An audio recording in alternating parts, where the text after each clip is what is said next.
Welcome to Dead Air Confessions. Late at night, when the streets are empty and the signal begins to fade, people start sharing the things they never say out loud. The strange call they received, the person they saw standing outside, the night they realized they were not alone.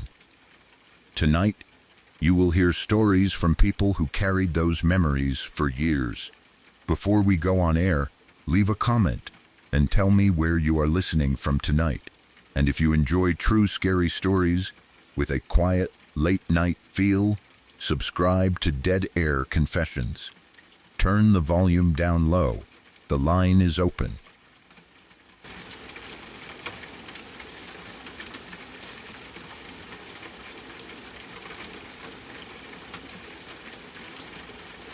My little sister and I used to share a room in an old farmhouse in rural Indiana back in the mid-90s. The house was the kind of place that felt old even during the day. It had wooden floors that creaked when people walked through the halls, doors that never seemed to close without a hard push, and windows that made strange tapping sounds whenever the wind picked up. Outside, there was not much around us. We were out in the country, where houses sat far apart and nighttime was truly dark once the porch lights went off. During the day, I did not think much about the house being old. It was just home. There were chores, school mornings, family dinners, and all the normal things that filled up life when you were a kid. But at night, the place felt bigger than it really was. The rooms seemed farther apart. The hallway outside our bedroom seemed longer. The dark corners in the house looked darker because there were no city lights shining through the windows. You could hear things in an old farmhouse that you would never notice in a newer place. The wood settling, pipes making faint noises, a gust of wind brushing against the side of the house, the heating system kicking on in the middle of the night. Sometimes a branch would scrape against a window, and it would sound like someone slowly dragging their fingernails across the glass. Most of the time, I was not scared. At least, I told myself I was not. I was the older sister, and that meant I was supposed to act like I was tough.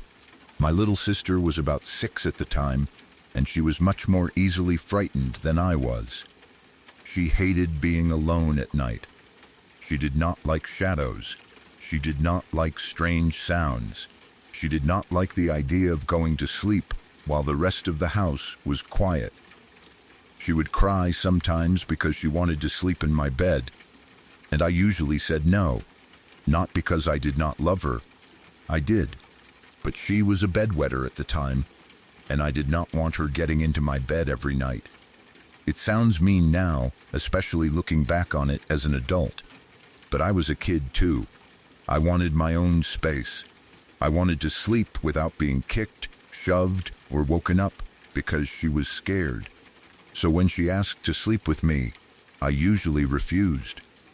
Our room had 2 beds. They were not right next to each other, but they were close enough that we could see one another in the dark if there was enough light coming through the window. Mine was on one side of the room. Hers was on the other. There may have been a dresser, toys, a small closet, and whatever else 2 kids kept in a shared room, but the beds were the most important part of the space at night. Once the lights went out, the room changed. The familiar things became shapes. Clothes hanging over a chair looked like a person standing in the corner. A pile of toys could look like something crouched on the floor. The open closet could seem darker than the rest of the room, as if the darkness inside it was thicker somehow.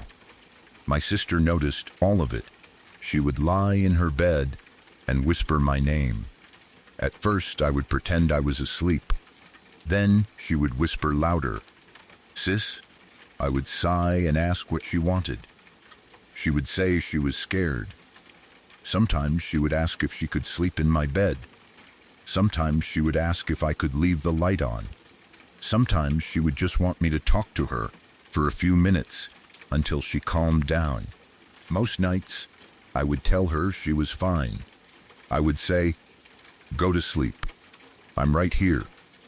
That was my standard answer. I was not trying to be cruel.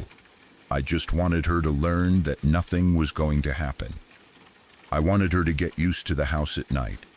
I wanted her to understand that old houses made noises and that not every sound meant there was something in the room with us.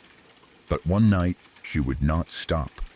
I do not remember what month it was, though I remember it being dark and cold enough that the room felt especially still. Maybe it was fall. Maybe it was winter. The farmhouse always seemed to hold on to cold air at night, and the blankets felt heavier when the temperature dropped. We had gone to bed like usual. The lights were off. The house had quieted down. At some point, I woke up because my sister was crying. At first, it was not loud crying. It was the quiet kind. The kind where a child is trying not to get in trouble for being upset. I could hear her sniffing. I could hear the sheets moving as she shifted around in her bed. I kept my eyes closed. I was tired. I did not want to deal with it. Then she said my name. Sis. I ignored her for a second. Then she said it again, more urgently. Sis, can I sleep with you? I opened my eyes and looked toward her side of the room. It was dark, but I could make out the outline of her under the blankets. She was sitting up a little, hunched in a way that made her look smaller than usual. I told her no. I said no, go to sleep. You're fine. I'm right here. She kept crying. She said she was scared. I asked her what she was scared of, but she did not answer right away. She just kept insisting that she did not want to be in her bed alone. I was annoyed at first. I remember that clearly, and I still feel guilty about it.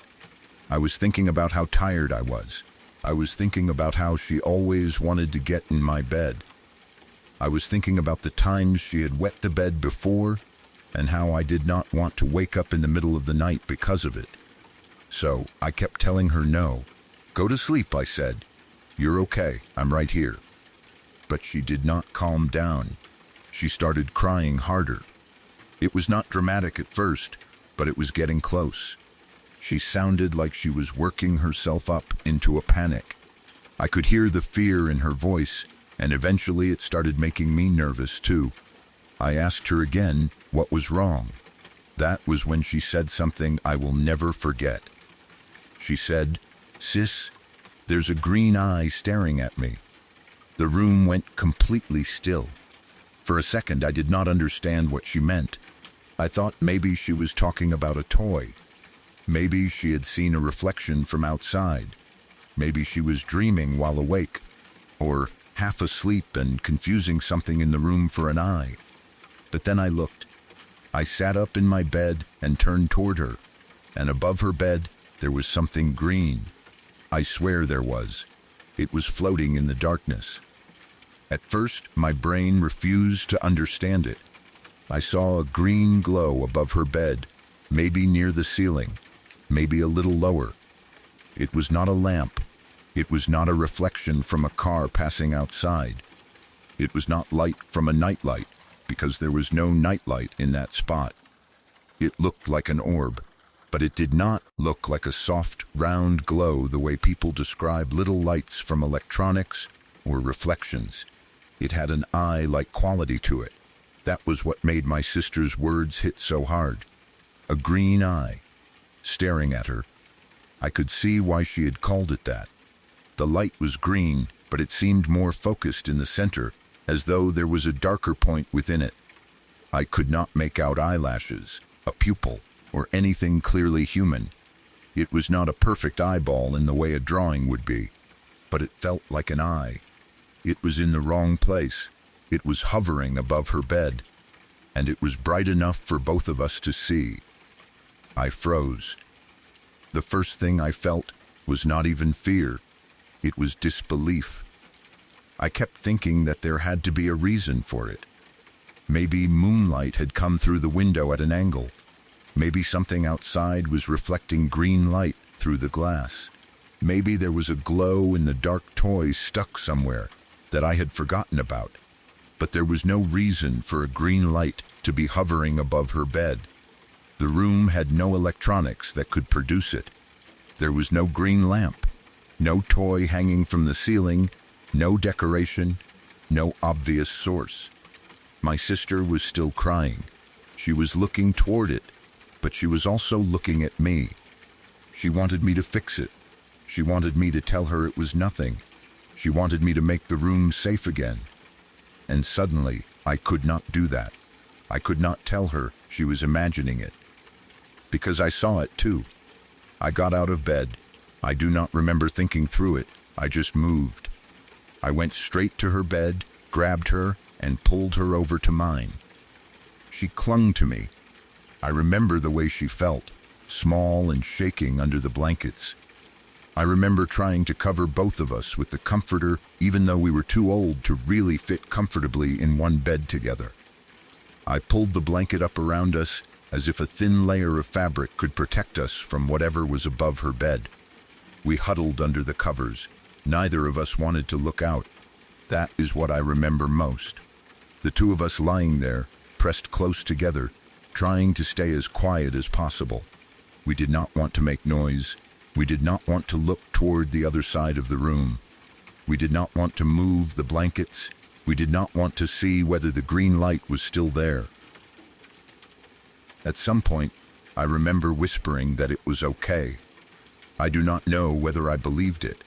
I probably said whatever an older sibling says when they are terrified, but do not want the younger one to know how scared they are. It's nothing. Just go to sleep. I'm here. It can't hurt us. But I did not know that. I had no idea what it was. The old farmhouse made noises all night. I knew that. I could hear the occasional creak of the floor or the low sound of the house settling. Every small noise made me tense. Every shift in the blankets made me think of something moving above us. I kept waiting for the light to come closer. I kept expecting it to appear through the thin space at the top of the blanket. I kept imagining that if I looked out, it would be there, hovering over my bed instead. But I did not look. My sister did not look either. We stayed under the covers until we finally fell asleep. I do not know how long it took. It could have been minutes. It could have been hours. When you are a child, hiding under blankets feels like the only thing you can do. The world outside the blanket becomes too big, too dark, too unknown. Inside, even though you are scared, there is at least the warmth of another person and the small belief that nothing can get through. Eventually, exhaustion won. We fell asleep. When morning came, the room looked normal. The sunlight came through the windows. The beds were just beds. The furniture was just furniture. There was no green light floating above anything. There was no mark on the ceiling, no broken object, no toy we had overlooked, nothing that explained what happened. For a while, I wondered whether it had been a dream. Maybe my sister had been having a nightmare, and I had woken up confused. Maybe I had dreamed the green orb after hearing her cry. Maybe we had both been half asleep and seen some kind of light that did not exist. But that explanation never fully worked for me. My sister had said it first. She had been scared before I saw anything. Then I had looked and seen the same thing. We had both reacted to it. That was what made it hard to dismiss. If it had only been me, I could have blamed a nightmare. If it had only been her, I could have assumed she was scared of the dark. But we both saw the green light. At least, that is how I remember it. I never saw anything like it again. Not in that room, not in that house, not anywhere else. The farmhouse had its usual strange sounds. It creaked. The wind rattled windows. The heating system made noises. The darkness sometimes made ordinary things feel unsettling. But I never again saw a green eye-like orb hovering over my sister's bed. My sister did not bring it up constantly afterward. Either kids can be strange that way. Something terrifying can happen. And then life moves on because there is school, breakfast, cartoons, chores, and everything else. You may carry fear quietly, without turning it into a big conversation. I do not remember whether we told our parents the next morning. Maybe we did and they laughed it off. Maybe we said something vague and did not explain it properly. Maybe we kept it between ourselves. What I do remember is that after that night, I took my sister's fear more seriously. Before, when she cried and said she was scared, I usually assumed she was just being little. I thought she wanted attention. I thought she wanted to sleep in my bed because she did not like being alone. And maybe sometimes that was true, but after seeing that green orb, I could not be so sure. Maybe she had been scared of something I could not see before. Maybe there had been nights when she was awake, staring into the dark, feeling watched, and I had ignored her because I wanted to sleep. That thought bothered me as I got older. I started thinking about all the times she had asked to sleep with me, all the times she cried, all the times I told her she was fine. Maybe she was fine. Maybe she was only afraid because she was young and the house was old. Maybe the green light had a normal cause, but I could never entirely shake the feeling that there was something in that room that night, and that she noticed it before I did. I have tried over the years to think of practical explanations. Maybe it was a reflection from a car outside. A passing car could sometimes throw light through a window, especially if the road was nearby or if headlights hit something reflective. But this did not look like passing headlights. It was not white or yellow. It was green, and it stayed in one place. Maybe it was moonlight, reflecting through colored glass. But we did not have colored glass in the window. There was nothing green outside that I remember which could have reflected light into the room in that exact spot. Maybe it was a glow in the dark object. Maybe a toy, sticker, or decoration had fallen or been placed somewhere above her bed, but there was nothing there in the morning. And the light did not look like a toy. It looked suspended in the air. Maybe it was an afterimage. If we had been looking at a light before bed, perhaps our eyes created a green shape in the dark. But my sister saw it first, while I had been lying in my own bed with my eyes closed or nearly closed. Maybe it was just a dream. That is probably the simplest answer. Two children in an old house, half asleep, frightening each other in the dark. One child says she sees a green eye. The other looks and sees some vague light or shadow. Fear takes over, and the memory becomes stronger with time. I understand that possibility, but even knowing that, I still remember the feeling of seeing it. The shape, the green glow, the way it seemed to hover, the way my sister was already terrified before I ever looked, and the way I got out of bed without thinking and pulled her into mine. I remember the fear in my body. I remember feeling like the room was no longer ours. It was strange because the light did not seem aggressive. It did not move toward us. It did not flash or make noise. It did not float around the room. It just hung above her bed. Watching, that was the worst part. It felt aware. It felt like it was looking down at her. I cannot say whether it really was.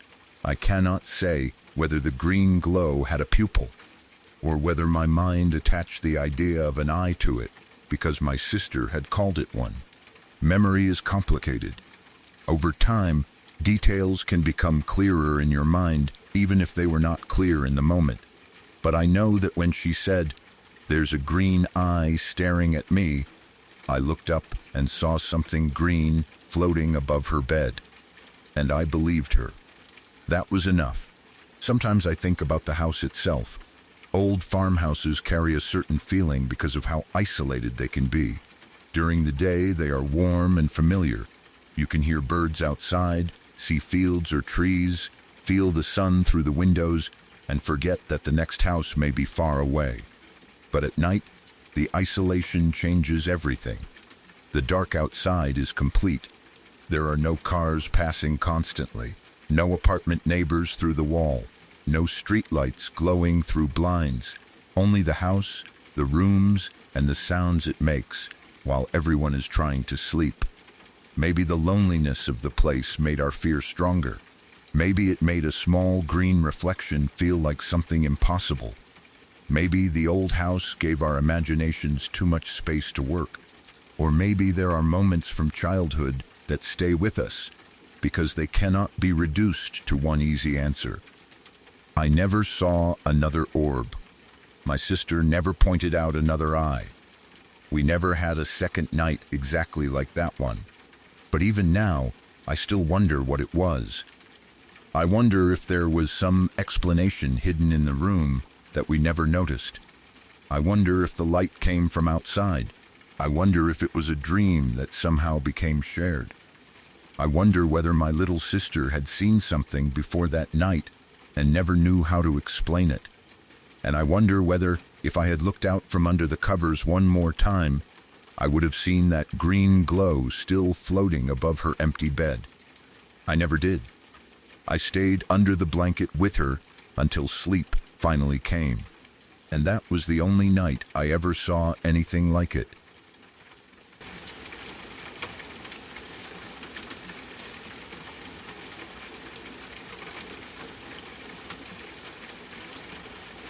In 2009, I was outside in the driveway putting on a little show for myself. I was singing, dancing, and acting like I was on stage. I do not remember the exact song, but I remember how serious I was about it, in that way kids can be when they are entertaining themselves. The driveway was my stage. The open sky was above me. The houses around us were quiet, and for a while, I was completely caught up in whatever performance I had created in my head. One thing I liked about being outside there was that I could see myself in my neighbor's window. The reflection was clear enough that it felt almost like having a mirror outside. I could watch myself move, see whether I looked silly or dramatic, and adjust my dancing as I went. I would look into the glass and see my own reflection, framed by the driveway, the garage, the cars, and whatever part of the street was behind me.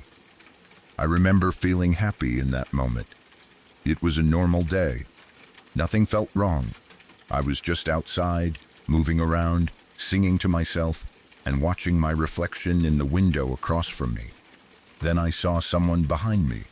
At first, I did not understand what I was looking at.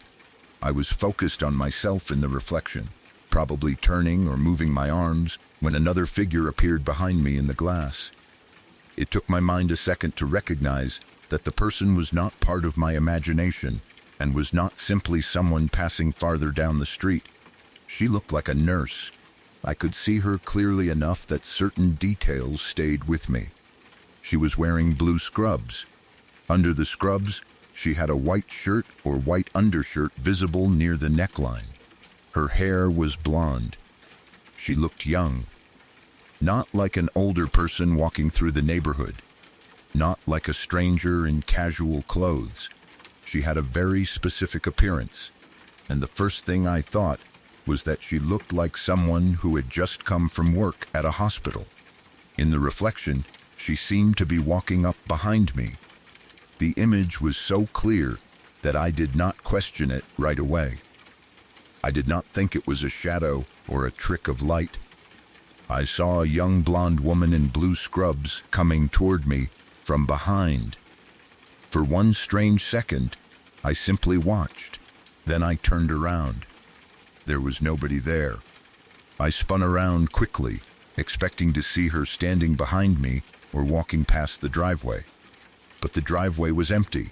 No nurse, no blonde woman, no person in blue scrubs, no one walking toward the house, no one standing near the cars, no one on the sidewalk. At first, I thought maybe she had moved behind something. That was the only explanation my mind could grab onto. Maybe she had stepped into the garage, maybe she had walked between the cars, maybe she had gone behind the house or around the side yard so quickly that I had missed her. But I had turned around almost immediately. There should have been some sign of her. I looked toward the garage. Nothing. I looked between the cars. Nothing. I looked under the cars, which sounds ridiculous now, But in that moment, I was convinced someone had to be there. I thought maybe she had dropped something, maybe she had crouched down, maybe she had gone somewhere I could not see from the spot where I was standing. I looked around the driveway again. Nothing. The whole thing made no sense, because I had seen her so clearly. This was not like noticing a vague figure in the corner of my eye. It was not like seeing a shadow and assuming it was a person. I had seen the blue scrubs. I had seen the white shirt underneath. I had seen her blonde hair. I had seen that she looked young. I had seen her walking behind me in the reflection. Then I turned around, and she was gone. I remember standing there for a while, looking around and trying to understand what happened. Maybe I had mistaken someone else's reflection for a person behind me. Maybe a neighbor had been in their yard, and the angle of the window made it seem like they were closer than they were. Maybe the reflection layered images together in a strange way. Maybe I had seen a person on the other side of the street, or someone walking behind the window, and my brain placed them directly behind me. But even then, I could not explain the clothing. I could not explain how clear she had looked, and I could not explain the feeling I had afterward. It felt like someone had been there. That may sound simple, but it is difficult to describe. It was not only that I had seen a figure. I felt the space behind me differently after I turned around. I kept expecting to see someone standing just out of view. I kept looking over my shoulder. I kept searching the garage and the driveway as though I would suddenly find the woman in scrubs waiting somewhere. But there was no one. Eventually, I went inside. I remember asking my mom if someone had been there. I probably sounded confused. Maybe I asked if anyone had come by. Maybe I asked whether she had seen a blonde nurse outside. I do not remember the exact words, only that I wanted someone to tell me there was a simple answer. I wanted her to say, "Oh, that was so-and-so," or "A nurse came by looking for someone," or "Your dad's friend stopped over." Instead, she looked at me like she had no idea what I was talking about. No one had been there. No one had come to the house. No one in blue scrubs had knocked on the door. No blonde woman had walked through the driveway. There was nothing. I remember feeling unsettled, but I did not know what to do with it. I was young, and strange things can seem even stranger when adults do not have an explanation. When you are a kid, you expect grown-ups to know what is happening. You expect them to tell you why you saw something or heard something. But my mom could not tell me. She did not know. So I was left with the image in my mind. The nurse walking behind me, the reflection in the window, the blue scrubs, the blonde hair. The moment I turned around and found an empty driveway. At the time, my dad was in the hospital. He had been there for months, waiting for a transplant. That was already a difficult period for our family. When someone you love is in the hospital for a long time, life starts to feel divided into two places. There is home, where you try to keep things normal, and there is the hospital, where everything feels uncertain. You go through ordinary routines, but the hospital is always in the background. You eat meals, go to school, talk to people, and try to act normal, but there is always that worry sitting somewhere inside you. You wonder what will happen. You wonder whether your parent is okay. You wait for updates. You hope the phone does not ring with bad news, but at the same time, you wait for it because it may be the only way you hear anything important. My dad had been in the hospital for around 7 months. That is a long time. It was long enough for the hospital to become part of his life. Long enough for doctors, nurses, and staff to become familiar faces. Long enough for the people caring for him to matter to him in a way that is hard to explain unless you have watched someone go through something serious. There was one nurse in particular who had been treating him through much of that time. She was someone he knew. Someone who had been around him during those difficult months. Someone who had become part of the routine of his care. I did not know much about her at first. I only knew that my dad had a nurse who had been helping him while he waited for his transplant. Later that evening, my dad called. I remember the mood changing immediately. There are certain tones in a parent's voice that you never forget. Even before you understand the words, you can hear when something is wrong. You can hear it in the way someone says hello. You can hear it in the silence before they start speaking. My dad was crying. That alone was enough to make the moment feel serious. He told us that his nurse had been shot on her way home from work the day before. The nurse who had been treating him. The nurse who had cared for him during the months he had been in the hospital. The young nurse, the blonde nurse, the nurse in blue scrubs. I remember feeling something drop inside me when I heard it. It was not only sadness for my dad or sadness for the nurse. It was the sudden connection my mind made between what he was saying and what I had seen earlier that day. A woman in blue scrubs, a white shirt underneath, blonde hair, young features, walking behind me in the reflection. I did not know what to say. I do not know whether I immediately told my mom about what I had seen. I do not know whether I stayed quiet at first because the connection felt too strange to say out loud. But in my mind, those two moments locked together.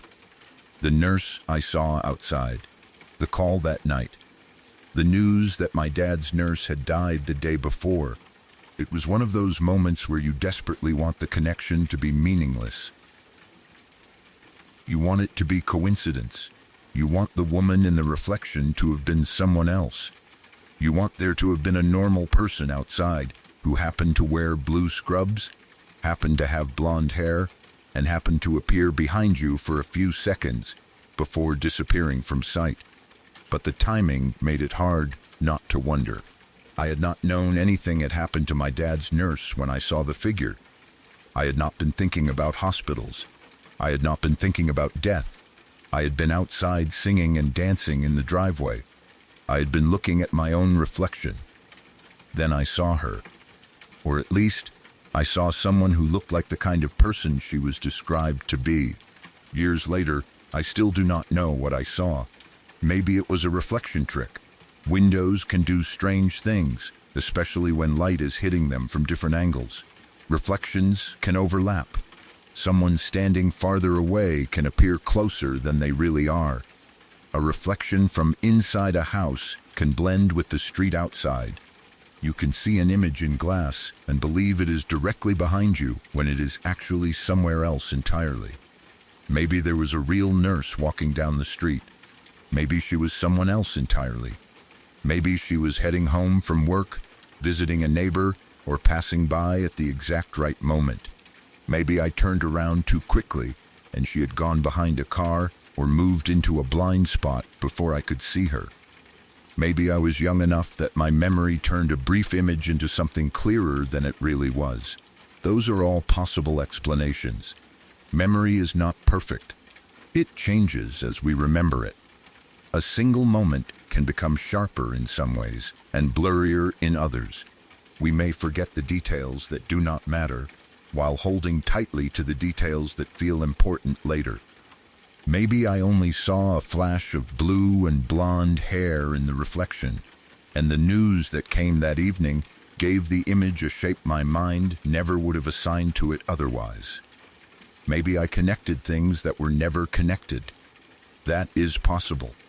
But what I cannot forget is how clear it felt in the moment. I saw a young woman. I saw blue scrubs. I saw a white shirt. I saw blonde hair. I saw her walking behind me. I turned around. No one was there. And then, later that same evening, my dad called in tears to say that the nurse who had been caring for him was gone. Sometimes the strange part of a story is not the image itself. Sometimes it is the timing. If I had seen a nurse weeks before or weeks after hearing about my dad's nurse, maybe I would not have thought much about it. If I had seen someone in casual clothes, maybe I would have forgotten it.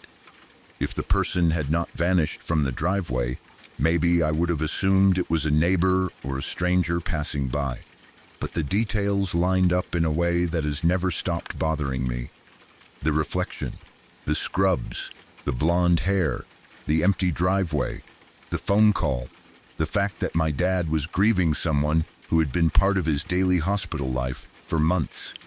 I do not know whether it was her. I cannot say that it was. I did not know her well enough to identify her from a brief image in a window reflection.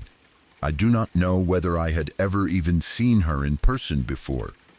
I do not know if the person I saw had the exact same face, exact same age, or exact same features. All I know is that she looked like a nurse, and that later, when I learned what happened, my mind immediately went back to that driveway. There is something deeply sad about the idea that a person who spends months caring for someone in a hospital can become important to a family without ever truly becoming part of the family. Nurses see people during some of the hardest moments of their lives. They show up every day. They check on patients. They explain things. They bring calm into rooms full of fear. They become familiar faces during a time when everything else feels unstable. My dad had been waiting for a transplant for 7 months. That nurse had been part of that experience. Then she was suddenly gone. I remember thinking about my dad alone in the hospital after that call. I remember thinking about what it must have felt like for him to learn that someone who had been treating him was no longer there. And I remember wondering whether the woman I saw in the reflection had somehow been connected to it. Maybe she was simply a person passing by. Maybe I was seeing a visual echo created by glass and sunlight. Maybe I was only a kid with an active imagination, but I felt a presence in the driveway. I remember that clearly. Before the phone call, before I knew anything had happened, there was a sense that someone had come close enough for me to notice. I did not just see a shape. I felt like someone had entered my space. Then, nobody was there. Sometimes I wonder whether grief can travel ahead of news. Maybe we notice something before we know why it matters. Maybe our minds connect details later because we are searching for meaning in something painful. Or maybe the world is full of moments we cannot explain properly, and the best we can do is admit that they stayed with us. I have never had another experience exactly like that. I have seen reflections that fooled me. I have mistaken shadows for people. I have looked at a window and thought I saw movement behind me, only to turn and find nothing.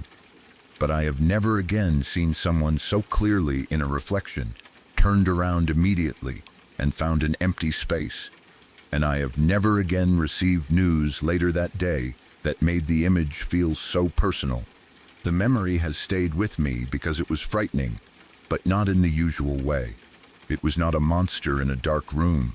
It was not someone chasing me. It was not a loud sound in the middle of the night. It was a person who looked ordinary. A young nurse in blue scrubs. A woman walking behind me in a reflection. Then, nothing. And later, the unbearable news that someone fitting that description had been killed the day before. Maybe it was coincidence. Maybe it was a reflection. Maybe it was a moment my mind interpreted differently after hearing the news. But every time I think about it, I still picture that driveway in 2009. I picture myself singing and dancing, watching my own reflection in my neighbor's window. Then I picture the nurse appearing behind me. I picture the blue scrubs, the white undershirt, the blonde hair, the young face. I picture myself turning around, expecting her to be there, and finding no one. Then I remember my dad's voice on the phone that evening, crying and telling us what had happened. I still do not know what I saw, but I have never been able to forget it.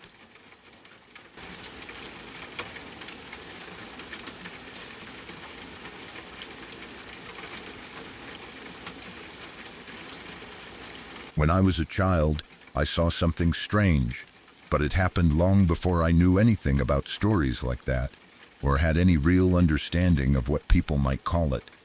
At the time, it did not scare me. That is the strange thing about childhood. Sometimes you can see something that would terrify you as an adult, but because you do not have the knowledge to attach fear to it, you just accept it as strange and move on. You do not know the history behind it. You do not know the theories people make. You do not know the movies, online stories, conspiracy discussions, or all the things that teach adults what they are supposed to be afraid of. You just see something. Maybe you notice it is unusual. Maybe you remember it clearly because it does not fit with the rest of your day. But you do not fully understand that it is supposed to be impossible. That was how the first experience felt for me. I remember it as something objectively creepy when I look back now. It was the kind of thing that, if I saw it today, with everything I know now, would probably make my stomach drop. I would question it. I would start searching for explanations. I would probably replay it over and over in my mind afterward. But as a child, I did not react that way. I did not have a category for it.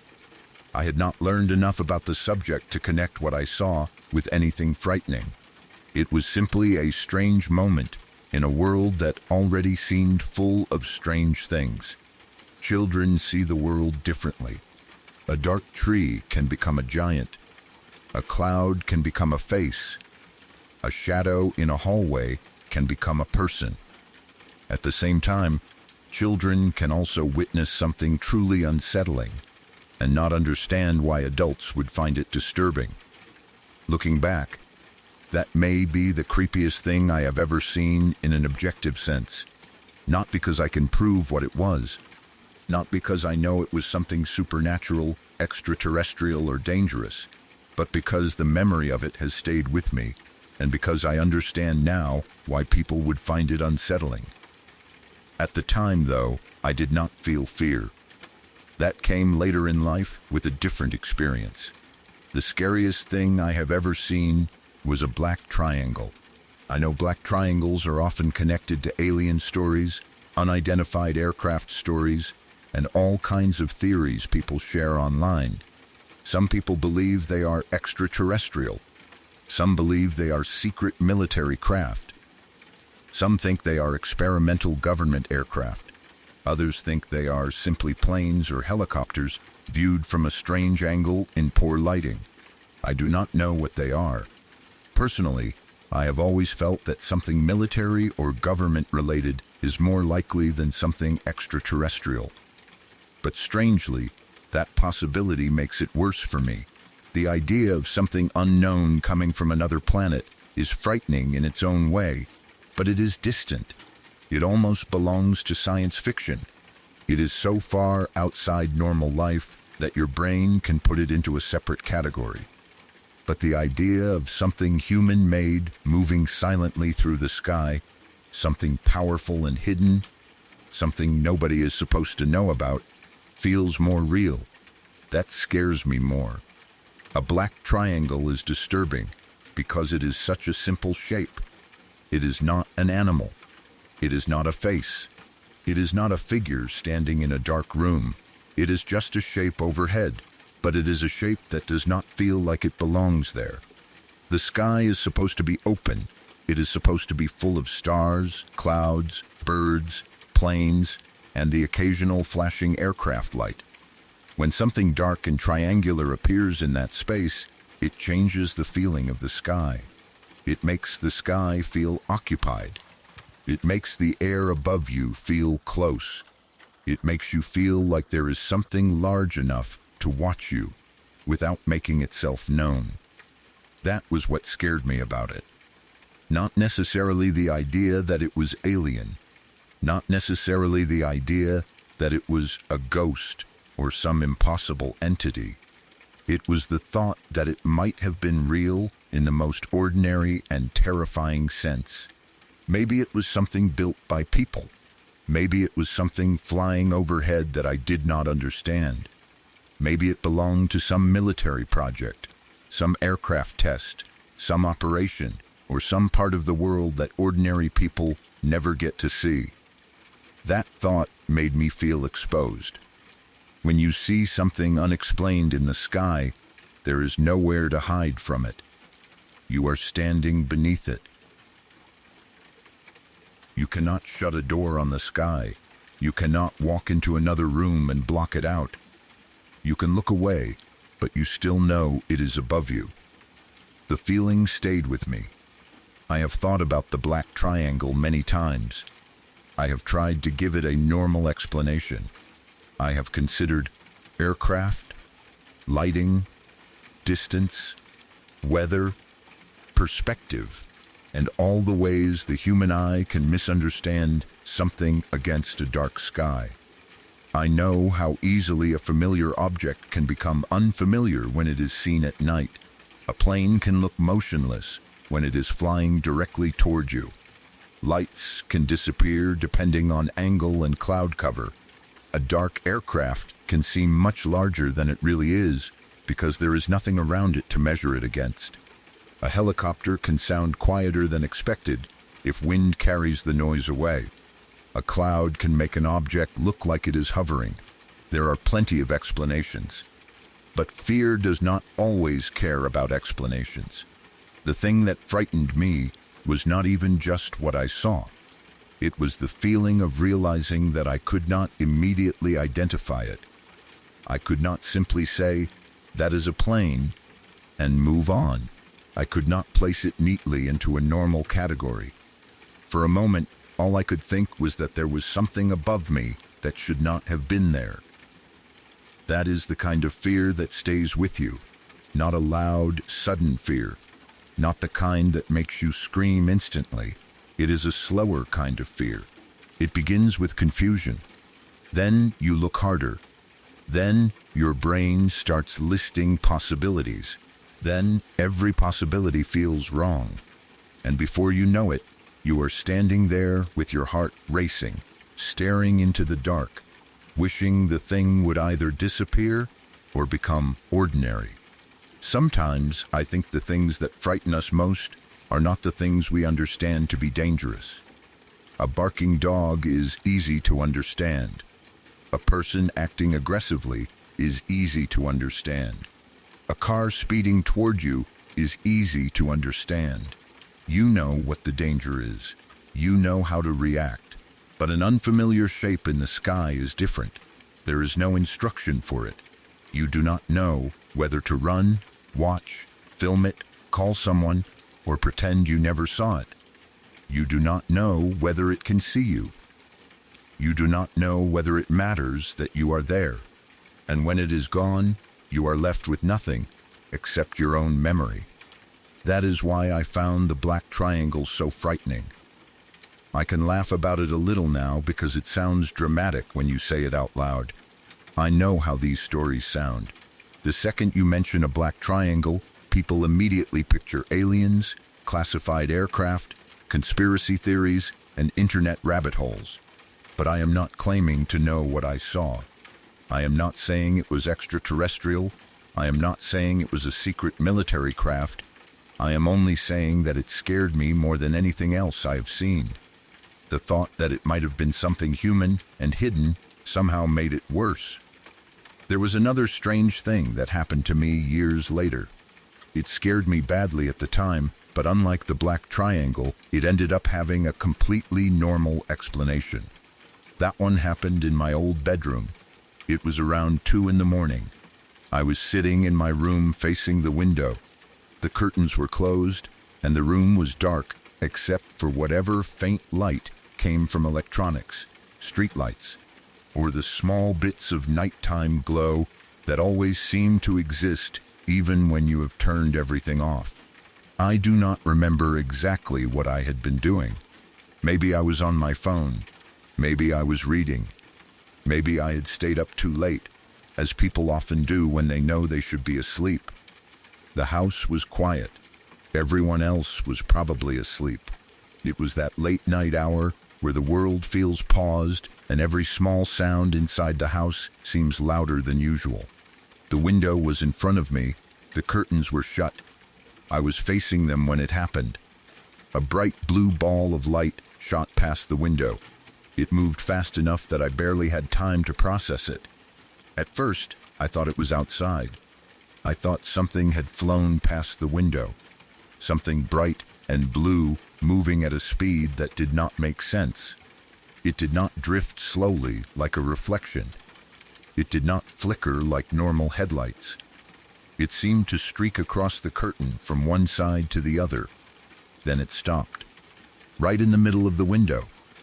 The blue light just sat there. It was bright enough that I could see it clearly through the curtain. It was not a faint glow.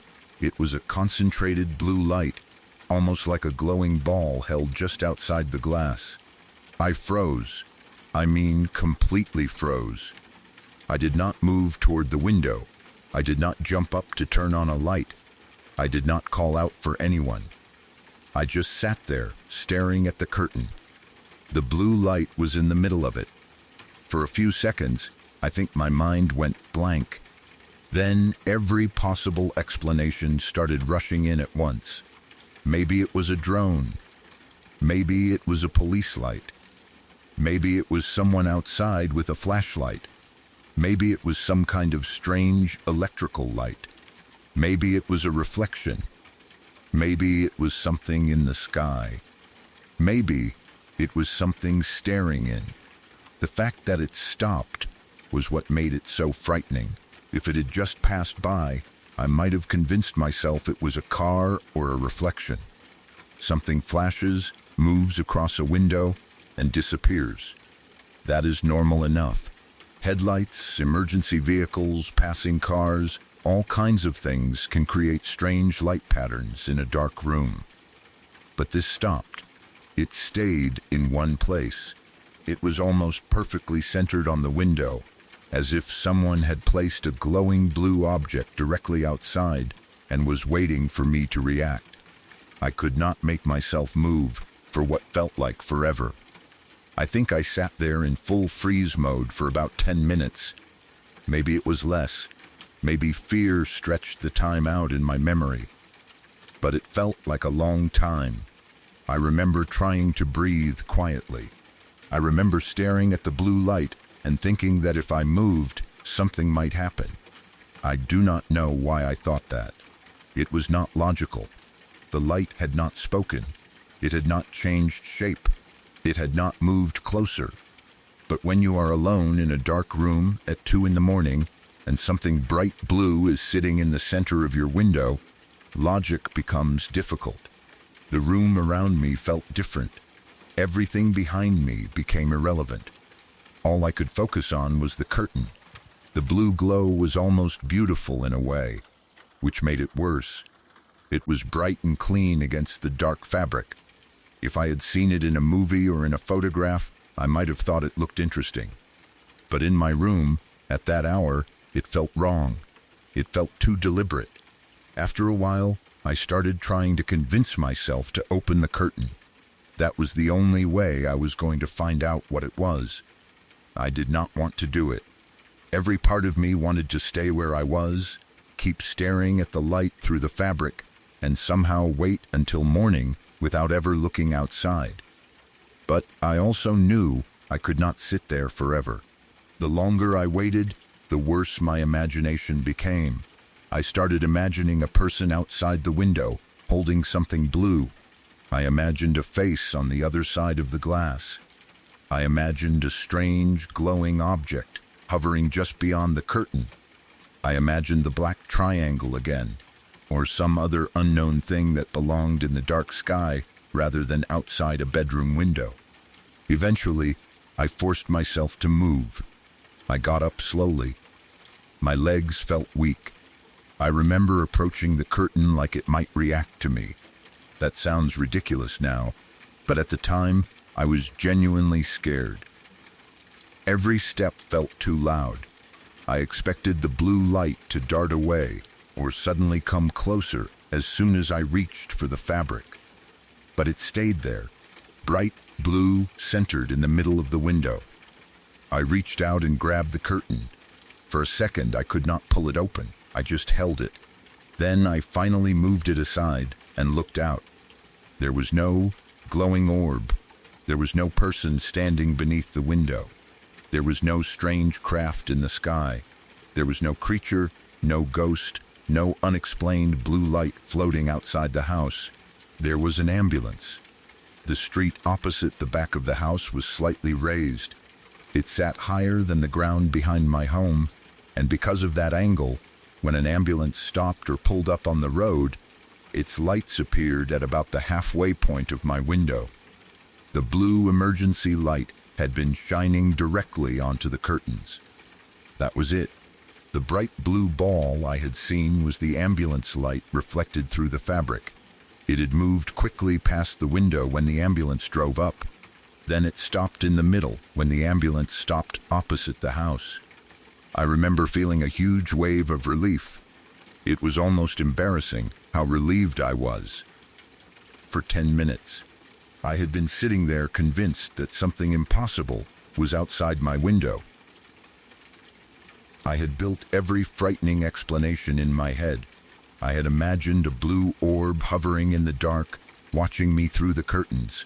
And it was an ambulance, a completely normal emergency vehicle on a raised street. The explanation made perfect sense the second I saw it. It explained the speed. It explained the bright blue color. It explained why the light stopped in the middle of the curtain. It explained why it did not move closer. It explained everything. And still, I do not think I slept properly afterward. Once you have spent 10 minutes frozen in fear, your body does not immediately accept the reasonable explanation. Your mind understands it, but your nerves are still reacting as though something terrible almost happened. Even after I saw the ambulance, I kept looking toward the window. I kept expecting the blue light to come back. I knew it was only emergency lights. I knew there was nothing supernatural about it. But that did not stop the image from sticking with me. The blue glow in the middle of the closed curtain became one of those memories that feels scarier than it should because of how long I sat with it before learning the truth. It also made me aware of how quickly the mind can turn something ordinary into something terrifying. A raised street. An ambulance pulling up. Blue emergency lights. A closed curtain. That was all it took. The lighting made the ambulance light appear as a bright floating ball. The darkness hid the rest of the scene. My brain filled in everything else. It is funny now, in a way. I can tell the story and laugh at myself because I know the ending. I know I was not being watched by a blue orb. I know there was no strange object hovering outside my window. I know it was just an ambulance on the road behind the house, but at the time, it genuinely put the absolute fear into me. I have been wary of blackouts ever since. Not because a blackout directly caused that night, but because darkness changes how you interpret everything. When the house is dark, when the streetlights are out, when familiar objects disappear into shadow, every sound and every flicker becomes harder to explain. A normal car light can become something hovering outside your window. A distant aircraft can become a black triangle. A childhood memory can become far more disturbing when you finally learn the stories connected to it. Darkness takes away context. And without context, your mind starts creating its own. That is what connects all of these experiences for me. The thing I saw as a child did not scare me because I lacked the knowledge to fear it.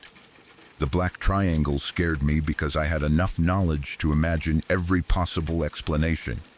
And the blue light scared me because I had no context at all until I opened the curtain. Maybe that is what fear really is, not always danger.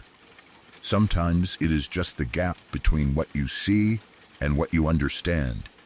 When you cannot explain something, your mind starts searching for the worst answer. Sometimes the worst answer turns out to be nothing more than an ambulance. Sometimes you never get an answer at all. And sometimes, years later, you are still looking up at the sky and wondering what might be moving silently above you.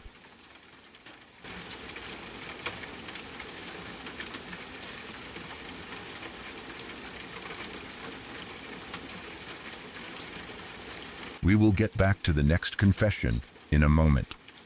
If you are new here, subscribe to Dead Air Confessions for more real stories from people who experienced something they still cannot explain. Your support helps keep these late-night broadcasts alive. You can also leave a like and tell me which story has unsettled you the most so far. Now, let's return to the signal.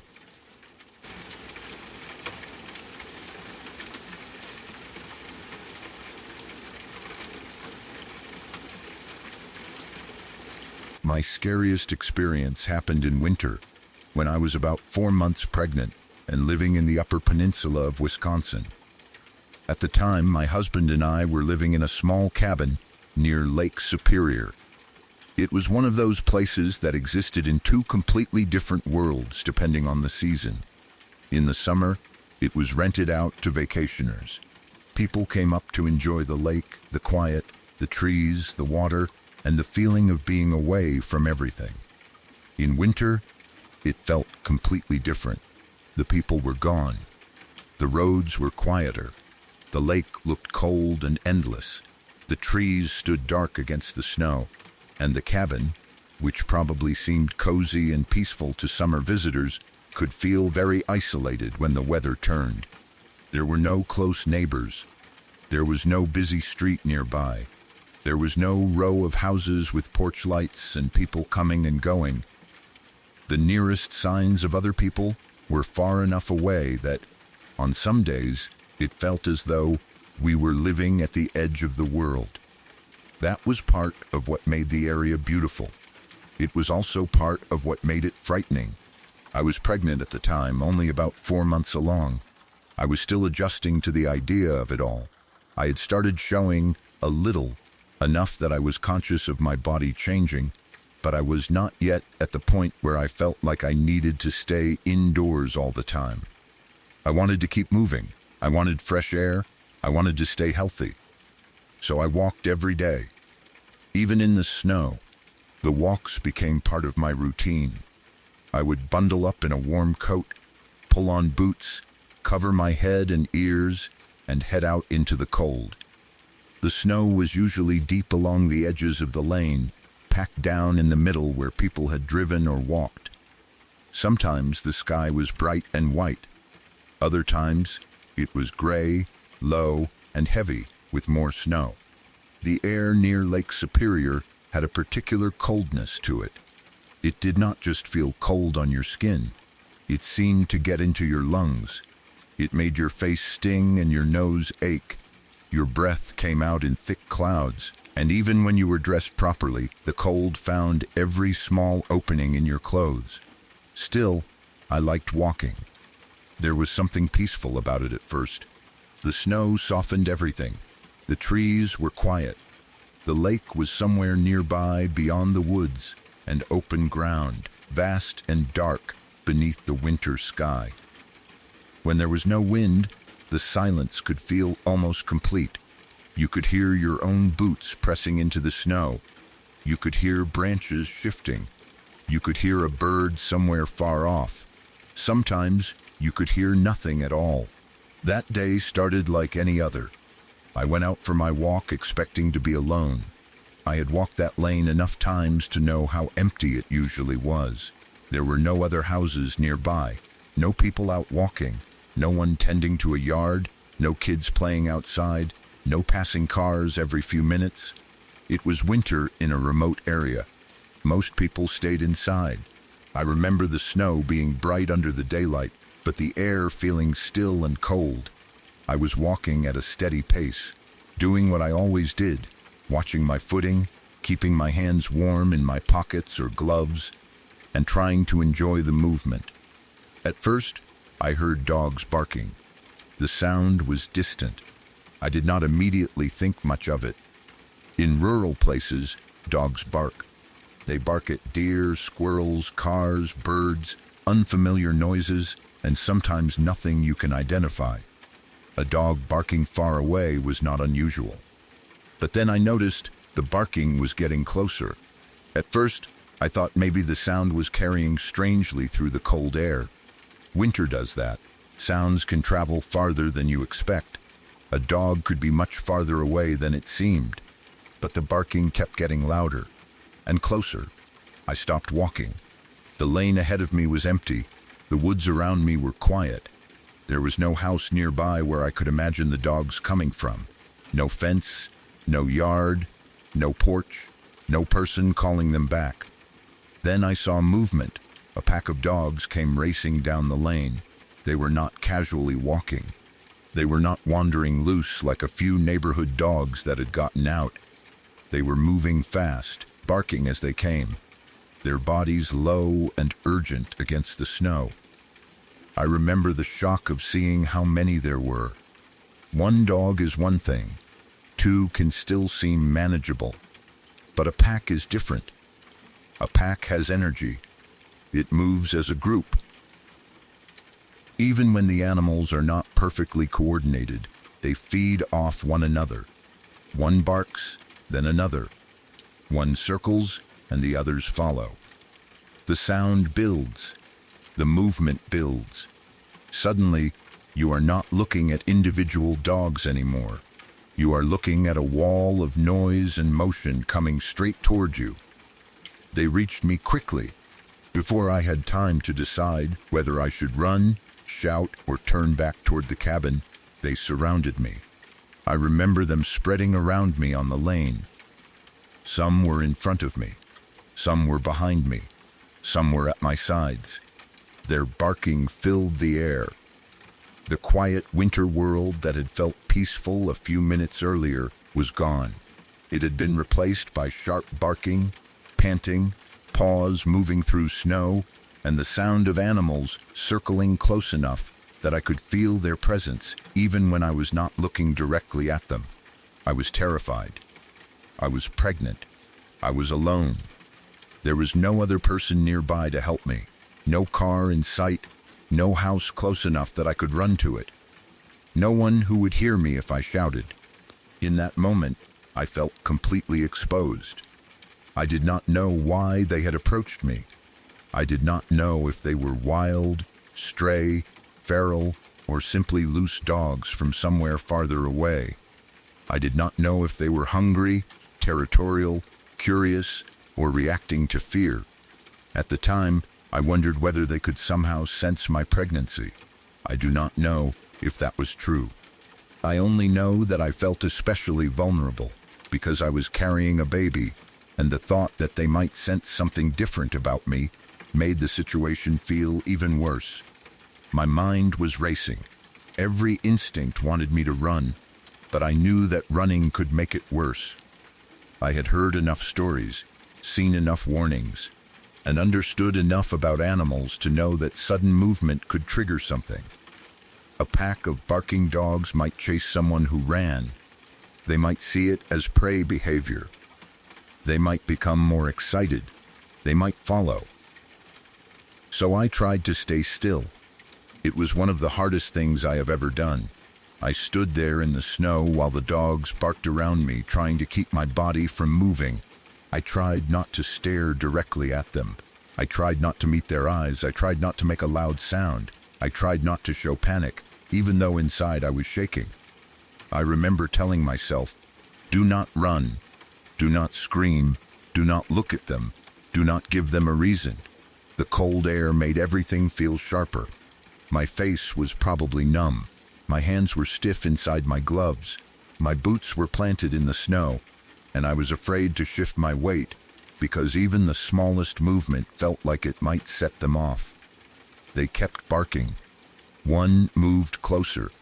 Another circled around behind me. I could hear them in the snow, hear their paws breaking through the surface, hear their breathing between barks. I did not know what I was supposed to do if one attacked.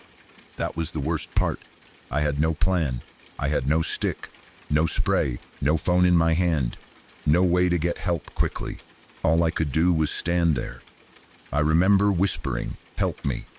Not loudly, not as a shout, just quietly, because I did not know what else to say. It was not even clear who I was asking. God, someone nearby, anyone who might somehow hear me. I felt helpless enough that the words came out, before I could think about them. Help me. The dogs did not stop barking. They stayed around me. And then one of them grabbed my coat sleeve with its teeth. I remember the tug, not a full bite into my arm, at least not that I remember. It grabbed the fabric of my sleeve. I felt the pull through my coat, felt the sudden pressure, and every part of me wanted to jerk away. But I did not. I could not. I knew that if I pulled or swung my arm, I might make everything worse. I might turn a warning or a test into an attack. I might cause the other dogs to pile in. So I stayed still. I do not know how I managed it. I was terrified beyond anything I had felt before. I could feel my heart pounding so hard that I thought the dogs might hear it. I could feel fear moving through my whole body, telling me to fight or run. But I held myself as still as I could. The dog released my sleeve. The barking continued. The pack stayed around me for what felt like forever. I do not know how long it really was. Maybe only a few minutes, maybe less. But when you are standing in the snow surrounded by barking dogs, with no one around and no clear way out, time stops working normally. Every second feels separate. Every bark feels like a decision waiting to happen. Every movement feels like it could become the moment when everything turns bad. I remember keeping my gaze lowered. I did not want to challenge them by looking directly into their eyes. I did not want to appear aggressive. I did not want to appear weak either, if that was even something they could sense. I was trying to make myself as uninteresting as possible. Just a quiet shape in a coat, standing in the lane, not running, not fighting, not giving them anything to react to. At some point, the barking started to change. It did not stop all at once. One dog moved farther away, then another.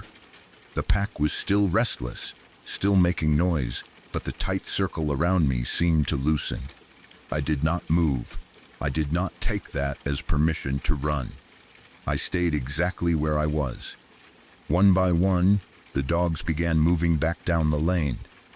Some looked back. Some barked from a short distance away. But they were no longer pressed around me in the same way. I remember holding myself still even after I realized they were leaving. I was afraid that if I moved too soon, they would turn around. Eventually, they were gone. The lane became quiet again. The barking faded into the distance, and I was left standing there in the snow, alone. I do not remember exactly when I finally started walking again. I think I waited. I listened. I looked carefully down the lane, afraid they would come back around the bend or emerge from the trees again. My legs felt weak. My hands were probably shaking. I was cold, but I barely noticed the cold compared to the fear. Then I turned and made my way back toward the cabin. I did not run at first. I was afraid to make noise. I was afraid to trigger them if they were still nearby. But once I was sure the lane was empty, I walked faster. Then, faster. By the time I reached home, I was overwhelmed. I remember the relief of seeing the cabin, the familiar shape of it, the door, the windows, the idea of walls between me and the outside. It was a different kind of safety than I had felt before. Before that day, the cabin had been simply where I lived. Afterward, it felt like shelter. I went inside and tried to calm down, but the fear stayed with me. It was not the kind of fear that disappears the moment danger is gone. My body kept replaying it. I kept seeing the dogs coming down the lane. I kept hearing the barking. I kept feeling the tug on my sleeve. I kept thinking about what could have happened.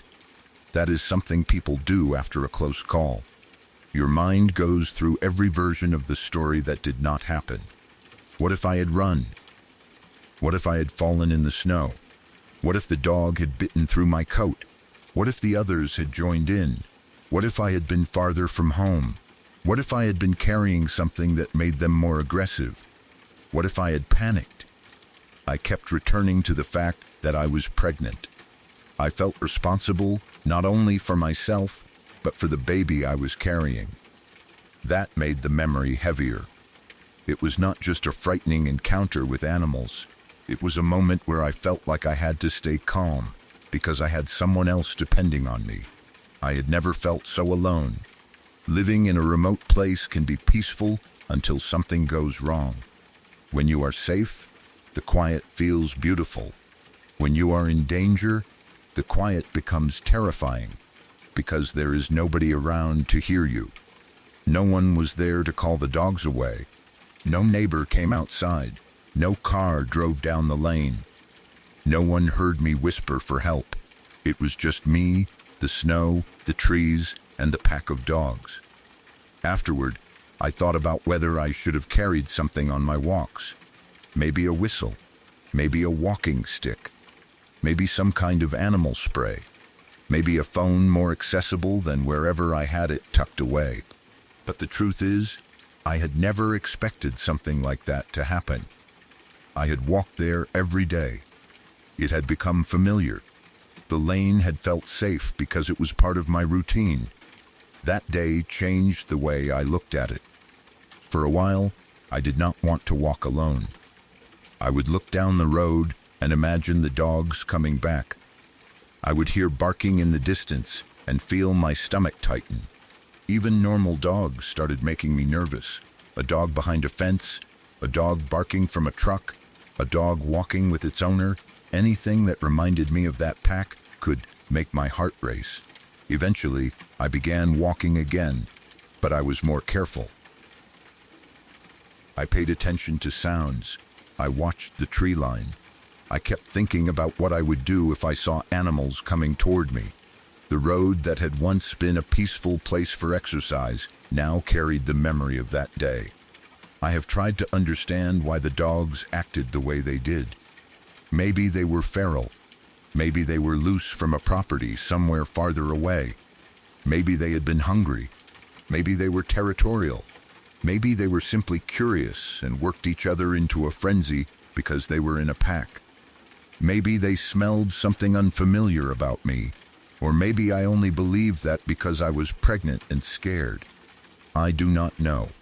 I am not an animal expert. I cannot say what they were thinking or why they surrounded me. I only know how it felt from inside that circle. It felt like I had been chosen. It felt like they had come straight toward me.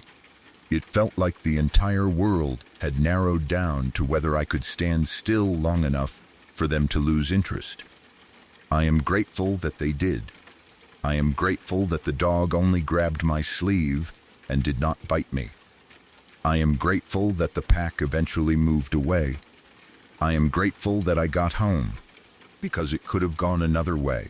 When people talk about scary stories, they often think of ghosts, strange figures, noises in dark houses, or things that cannot be explained. But sometimes the scariest thing is completely real. Sometimes it is a group of animals in an isolated place. Sometimes it is the knowledge that help is far away. Sometimes it is being pregnant, alone, standing in snow, and trying not to show fear while a pack of barking dogs circles you. There was nothing supernatural about it. That did not make it any less terrifying. In some ways, it made it worse. I could not tell myself it was a dream. I could not blame it on shadows or imagination. The dogs were real. The snow was real. The sound of their barking was real. The teeth catching my coat sleeve were real. And the fear I felt was real. To this day, it remains the scariest moment of my life. Not because I know exactly what would have happened if I had moved, but because I will never know. I only know that I stood still. I whispered for help, and somehow, after what felt like forever, they left me alone.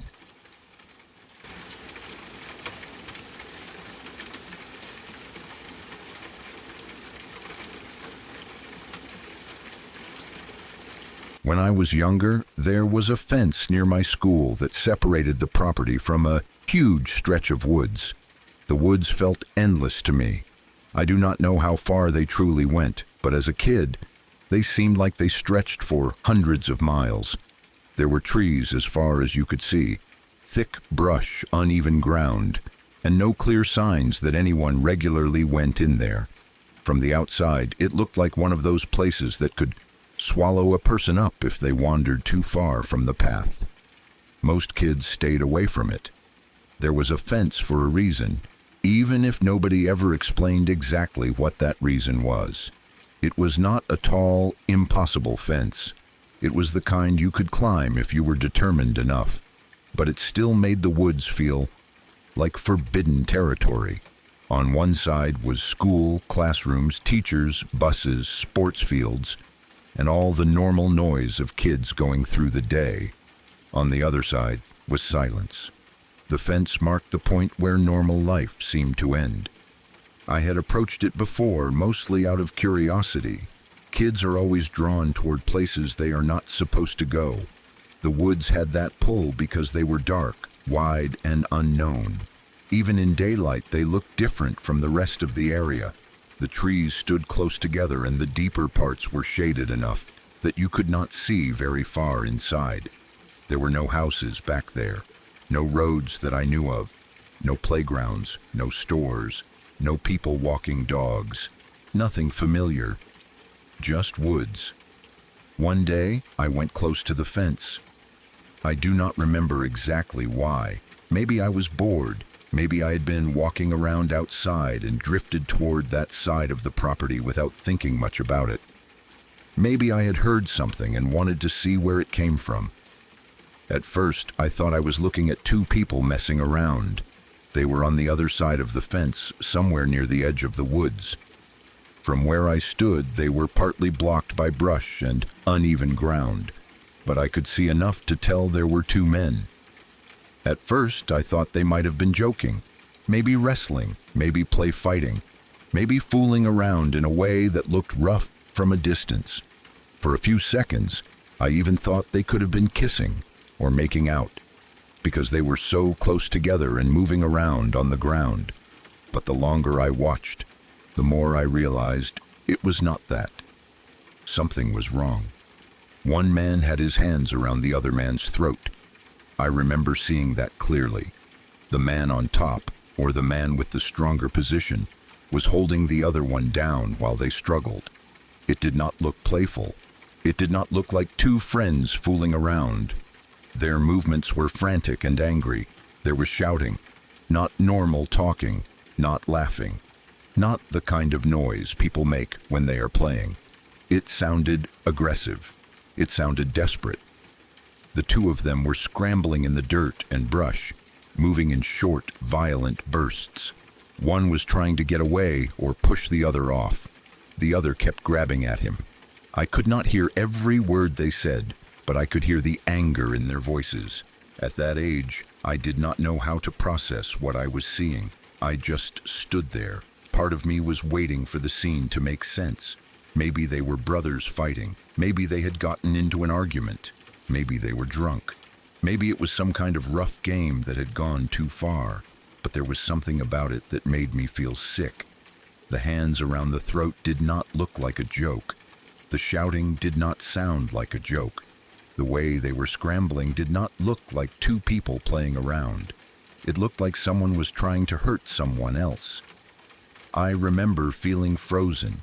I did not scream. I did not run immediately. I did not call for a teacher or another adult. I think I was too shocked to understand what I should do. When you are young and you see something truly wrong, your mind does not always react in a clean, logical way. You do not instantly become brave or sensible. Sometimes you just stop. You watch. You wait for your brain to tell you what you are looking at. The men kept struggling for a few more seconds. Then one of them looked up. He saw me. I do not remember every detail of his face. I do not remember the color of his shirt, his hair, or whether I would recognize him if I saw him again. But I remember the moment his attention shifted. It was immediate. He stopped. The man who had his hands around the other man's throat paused completely. The other man noticed. He followed the first man's gaze. Then he looked toward the fence, toward me. For a moment, all three of us were still. I was standing on one side of the fence. They were on the other side, in the edge of the woods. And both men were looking directly at me. That was when I understood how serious the situation might have been. It was not the fighting itself that scared me most. It was the silence that came after they saw me. A second earlier there had been yelling, there had been movement, there had been anger. Then suddenly there was nothing. No words, no shouting, no explanation. They just stopped. The two men scrambled up off the ground at the same time. They did not argue, they did not say anything to each other. They did not look back at the place where they had been fighting. They just got up and ran. They took off into the woods without another sound. That part has always stayed with me. They did not walk away. They did not leave in different directions. They did not try to explain what I had seen. They did not yell at me to leave. They did not ask what I was doing there. They just ran.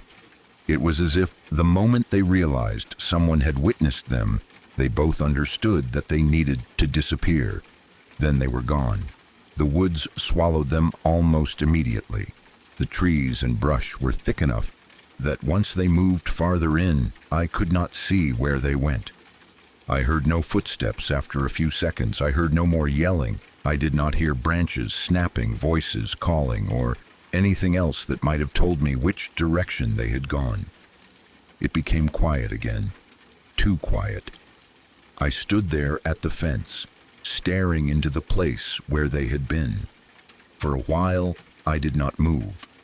I do not know how long I stayed there. It could have been a minute.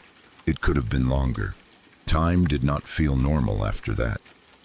The whole scene had happened so quickly that I kept replaying it in my mind, trying to decide whether I had understood it correctly.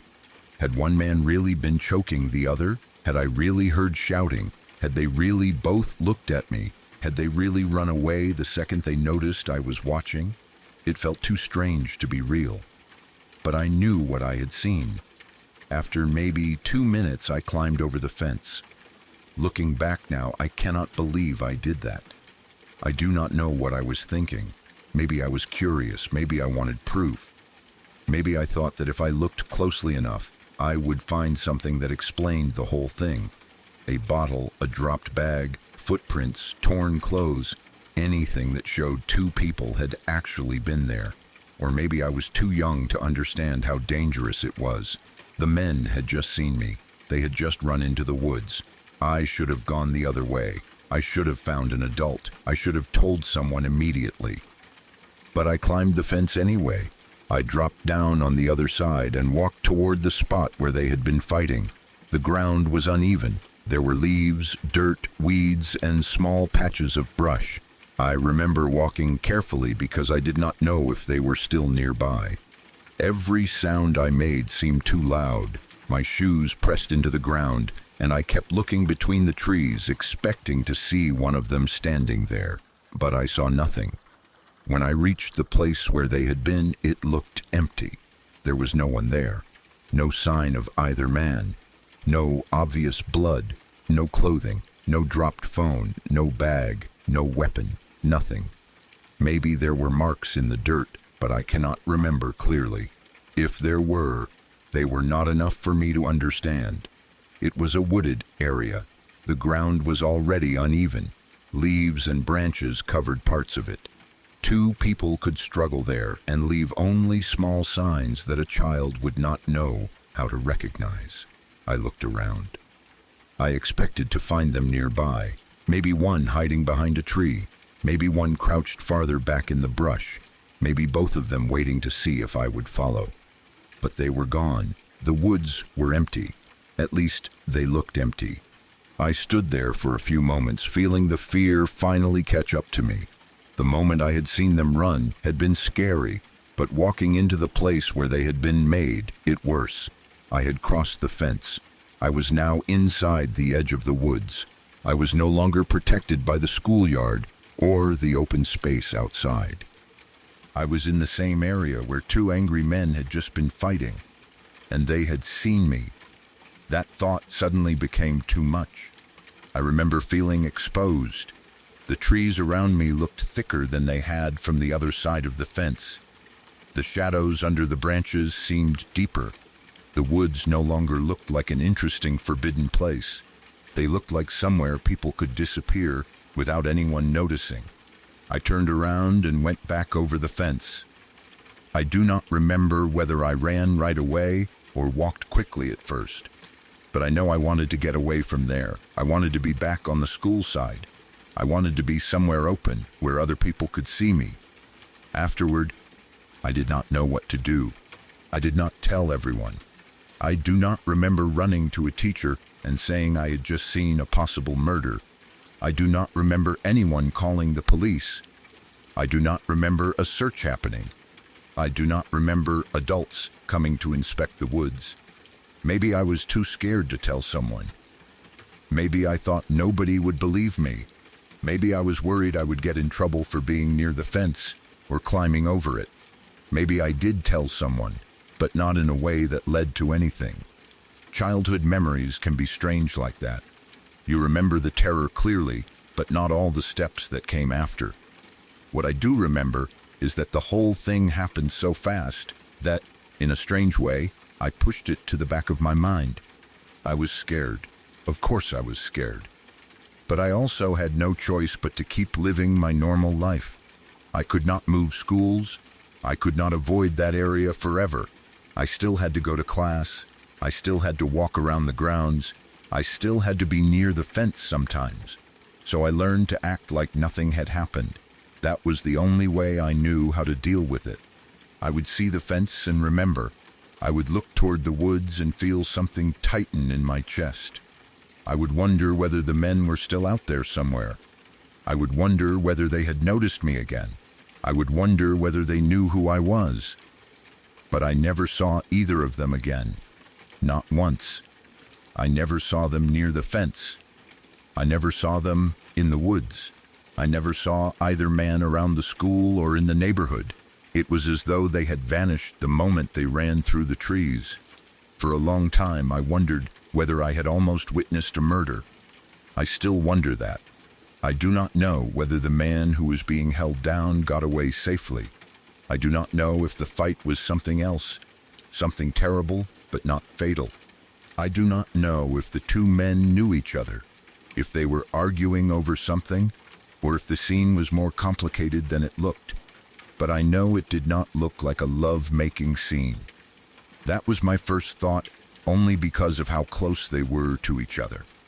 But once I heard the shouting and saw the hands around the other man's throat, I knew it was not that. They were too angry. The movement was too violent. The silence after they saw me was too sudden, and the way they fled together without a word was too strange. It felt like I had interrupted something that was not meant to have a witness. That is what has stayed with me. Not just the fight, not just the woods, the fact that both men looked at me.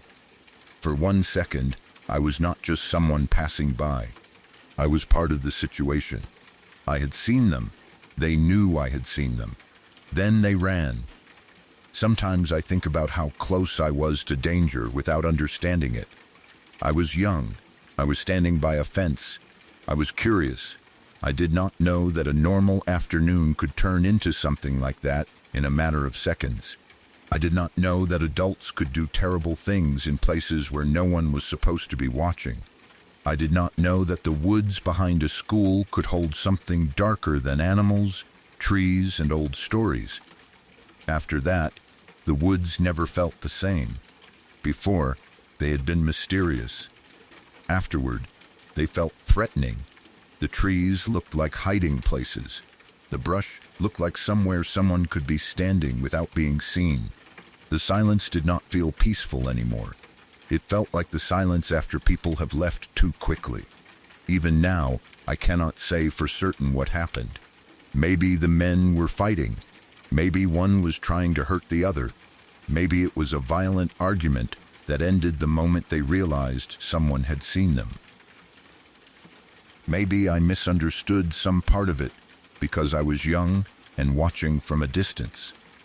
But I do not think I imagined the anger. I do not think I imagined the hands around the throat. I do not think I imagined them both running into the woods after noticing me. That was real enough, and it was scary enough that I still remember it. There are many kinds of frightening memories. Some stay with you because they are loud. Some stay with you because they are impossible to explain. Some stay with you because they happen in the dark. This one stayed with me because it happened in daylight, near a school, in a place that should have been ordinary. I was not in a haunted house. I was not alone in the middle of nowhere. I was near a fence behind a normal school, and beyond it, at the edge of a huge stretch of woods, I saw two men struggling in a way that looked far too serious to be a joke. Then they saw me. Then they disappeared, and I have never stopped wondering what I interrupted.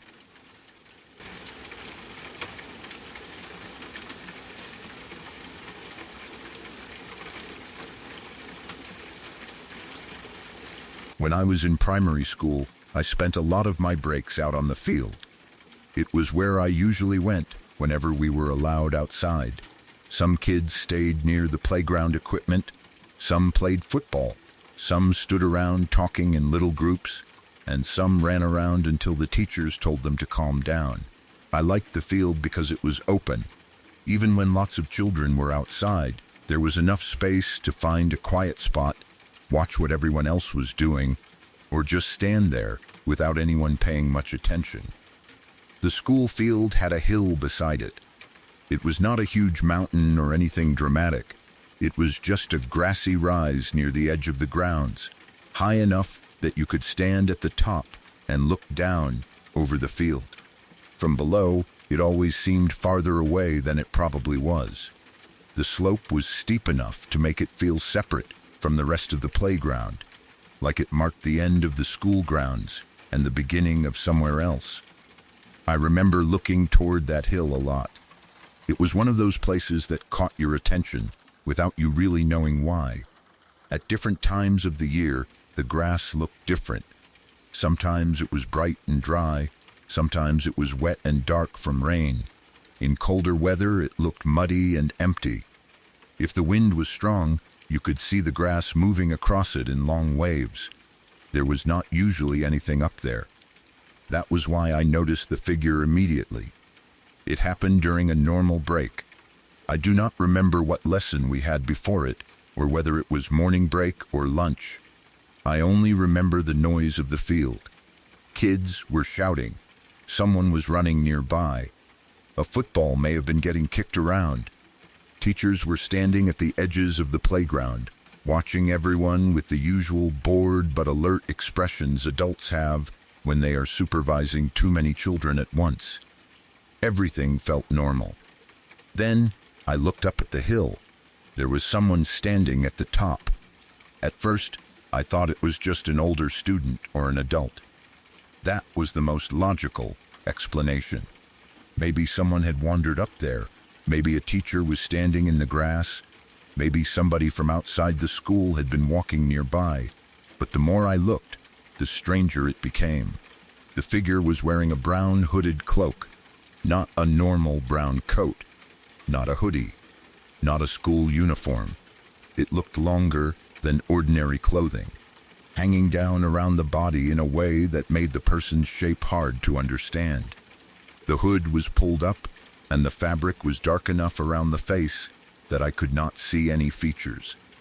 At first, I tried to make myself see a face. I expected the sunlight or the angle to reveal eyes, a nose, a mouth, hair, anything that would make the figure look like an ordinary person. But I could not see anything. The place where a face should have been looked blank. Not black exactly, not clearly white either. Just empty. It was like looking at a person-shaped silhouette with a hood where the face had been erased. The only comparison I can make now is Slenderman, even though I did not have that comparison at the time. It had the same unnatural feeling of a tall, featureless person standing completely still at a distance. but it was not dressed in black. It was wearing brown, a long brown hooded cloak that made it look older somehow, like it belonged in another time. I stood there staring at it. At first, I was not even scared. I was confused. Children do not always react to strange things the way adults do. When you are young, you do not immediately start making a list of explanations. You do not think about whether something could be paranormal, dangerous, supernatural, or impossible. You just look at it and try to understand what it is. I remember thinking that it was strange someone was standing up there alone. I remember wondering why they were not moving. Then I started paying attention to how still they were. The figure did not shift its weight. It did not turn its head. It did not raise an arm. It did not walk down the hill. It did not look toward the school building. It did not seem to react to the children shouting or running around below. It just stood there. The longer I looked, the more wrong that stillness felt. Even from a distance, people move. They adjust their clothes, they look around, they take a step, they react to sound. Especially if they are standing on a hill above a school field full of children, they usually do something. This figure did nothing. It was simply there. I remember looking around at the other kids. Nobody seemed to notice it. That confused me even more. The hill was visible from much of the field. It was not hidden behind a building or far out of sight. There were children playing in different directions, teachers moving around, people walking past me, and no one was looking up. No one pointed. No one stopped running. No one called out. No one asked who the person was. The entire field carried on like there was nothing unusual standing on the hill. I looked back at the figure. It was still there. For some reason, I decided to test it. I do not know where that idea came from. Maybe I had seen something on television where a character looks away from something scary and then looks back to see whether it is still there. Maybe it was simply a child's version of trying to prove I was not imagining it. I looked away. I remember turning my eyes toward the field for a few seconds. I watched the other children. I listened to the noise around me. I tried to act normal, even though I could feel myself becoming more aware of that hill behind me. Then I looked back. The figure was still there. It had not moved. That was when I started feeling afraid. Not a loud, immediate panic, more like a slow, cold feeling in my stomach. Because if it had vanished when I looked away, I might have convinced myself I had only imagined it. If it had moved, I might have decided it was an adult in strange clothes. If it had turned and walked away, I might have let the whole thing go. But it was still standing in the exact same place, still wearing the hood, still featureless, still silent. I looked away again. I do not remember whether I counted in my head or waited for a certain number of seconds. I just remember wanting to see whether the figure would remain there if I stopped looking at it. Then I looked back again. It was still there. That was the last clear part of the memory. Everything after that feels fuzzy. I do not know whether the bell rang and everyone went inside. I do not know whether one of my friends came over and interrupted me. I do not know whether I finally walked away because I was scared. I do not know whether I told a teacher. I do not remember the figure disappearing. That is the part that has always bothered me. My memory holds on to the image of it so clearly. The brown cloak, the hood, the blank space where its face should have been. The top of the hill, the field below full of children who did not seem to see it. But after that, there is a gap. It is like my mind recorded the moment I saw it, then lost the ending. I have tried to fill in the missing part over the years. Maybe the figure was just a person. Maybe an adult had been standing there and eventually walked away while I was distracted. Maybe I had not been able to see the person's face because the hood cast a shadow. Maybe the long brown shape was simply a coat that looked strange from a distance. Maybe it was someone working nearby. Maybe it was someone walking along a path behind the school. Maybe it was a parent, a staff member, a groundskeeper, or someone who had no idea a child on the field was staring at them. There are plenty of normal explanations, but the lack of movement is what keeps returning to me. I did not see the figure walking. I did not see it talking. I did not see it react when I looked toward it, and I did not see anyone else notice it. That detail makes the memory feel isolated, like it happened in a small space separate from everything else around me. The field was noisy. The day was ordinary. Kids were playing. Teachers were watching. And somehow I was standing there alone with the feeling that something on the hill had entered my world without anyone else realizing it. I still do not know whether it was looking at me. I could not see its eyes. I could not see any expression. There was no face to read. But I had the feeling that it was aware of me. That does not mean it was. Sometimes when you look at something strange, your mind creates the feeling that it is looking back. Humans are built to recognize faces and attention. We see faces in windows, shadows, tree bark, clouds, and reflections. We feel watched when someone is only standing in the direction of us. Maybe that was what happened. Maybe there was a person in a hood, and I could not see their face because of distance and shadow. Maybe I became scared, and that fear made me feel like they were watching me. But I remember the hill. I remember being one small child on a large field, looking toward a figure that seemed wrong in a way I could not explain. The fact that there were rumors around the school at the time did not help. There had been stories going around about ghost sightings. Children talked about it in the way children always do when they have even the smallest piece of scary information. Someone would hear something from an older sibling. Someone would claim they saw a shadow near the cemetery. Someone else would say they knew a teacher who had heard voices after school. Then the story would grow with every retelling. The cemetery was nearby. That alone gave people enough material to scare each other. A cemetery near a school feels more important when you are young. You do not think of it as a quiet place where families visit people they miss. You think of gravestones, ghosts, and the possibility that something from the cemetery could wander into the school grounds. There were also stories about the area once being used as some kind of war-related facility. I never knew how much of that was true. It might have been a real part of local history. It might have been exaggerated by generations of children. It might have started as one vague story about old buildings or land use and turned into something much darker once kids got hold of it. But at the time, the rumors felt real enough. People said there had been ghost sightings. They said strange things happened near the cemetery. They said the old war facility had left something behind. Some kids claimed they had seen figures in the distance.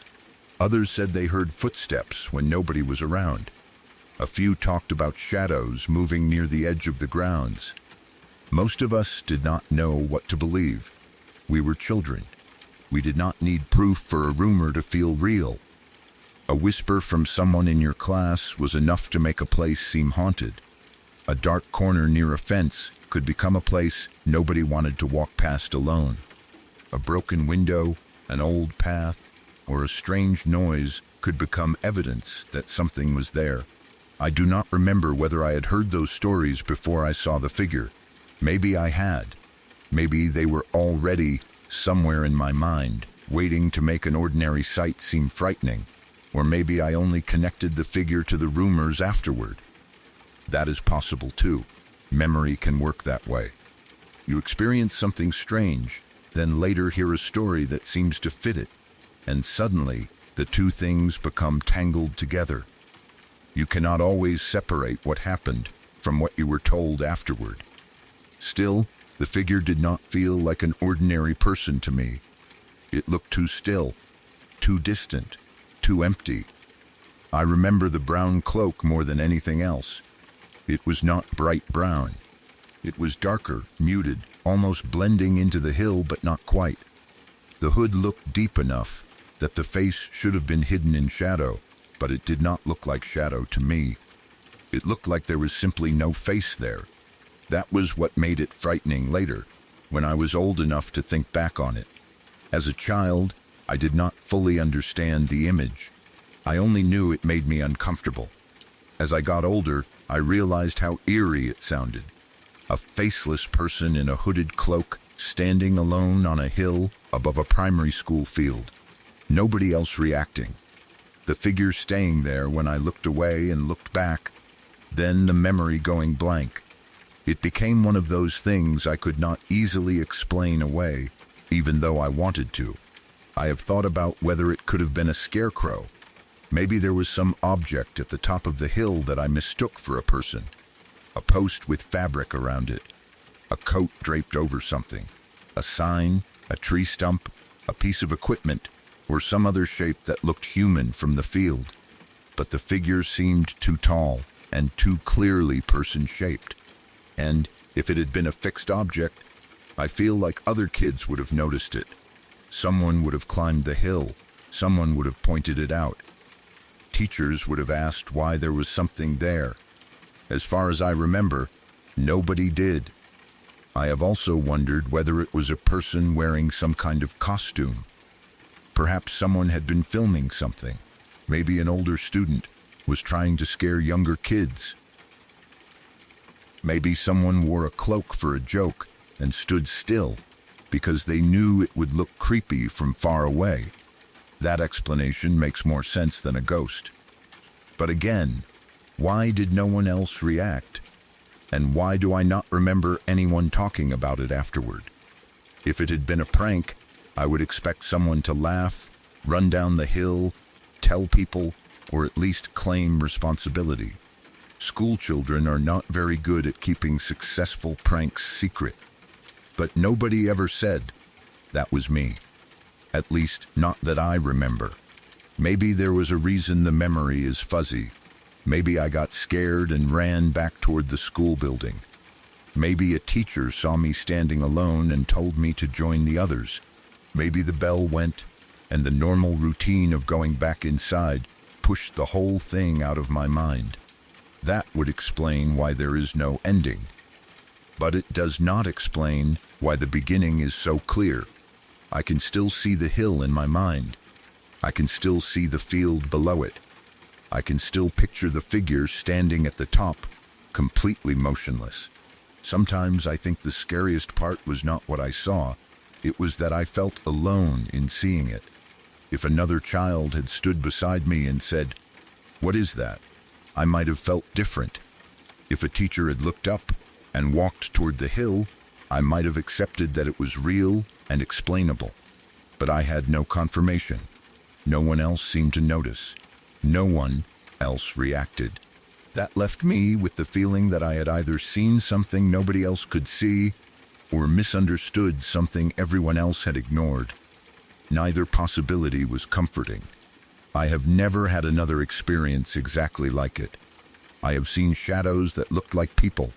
I have seen strangers in the distance and not been able to make out their faces. I have seen clothing move in the wind and briefly resemble something else. But I have never again seen a faceless figure in a hooded cloak standing completely still on a hill while everyone around me carried on as though nothing was there. Maybe it was a trick of distance. Maybe it was a real person. Maybe it was an object my mind transformed into a person because I was young and already surrounded by ghost stories. Maybe the cemetery rumors and the old war facility stories gave the memory more weight than it deserved. I cannot prove otherwise, but I know that something was on that hill. I know I looked away and looked back.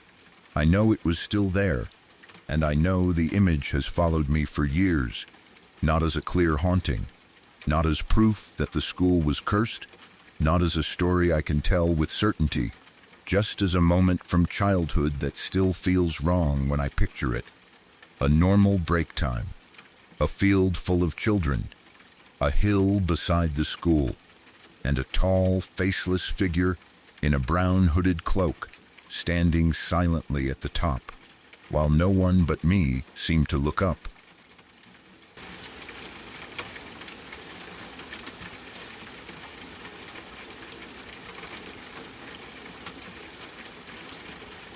When I was 4 years old, I had an experience in my bedroom that scared me more deeply than anything else I can remember from childhood.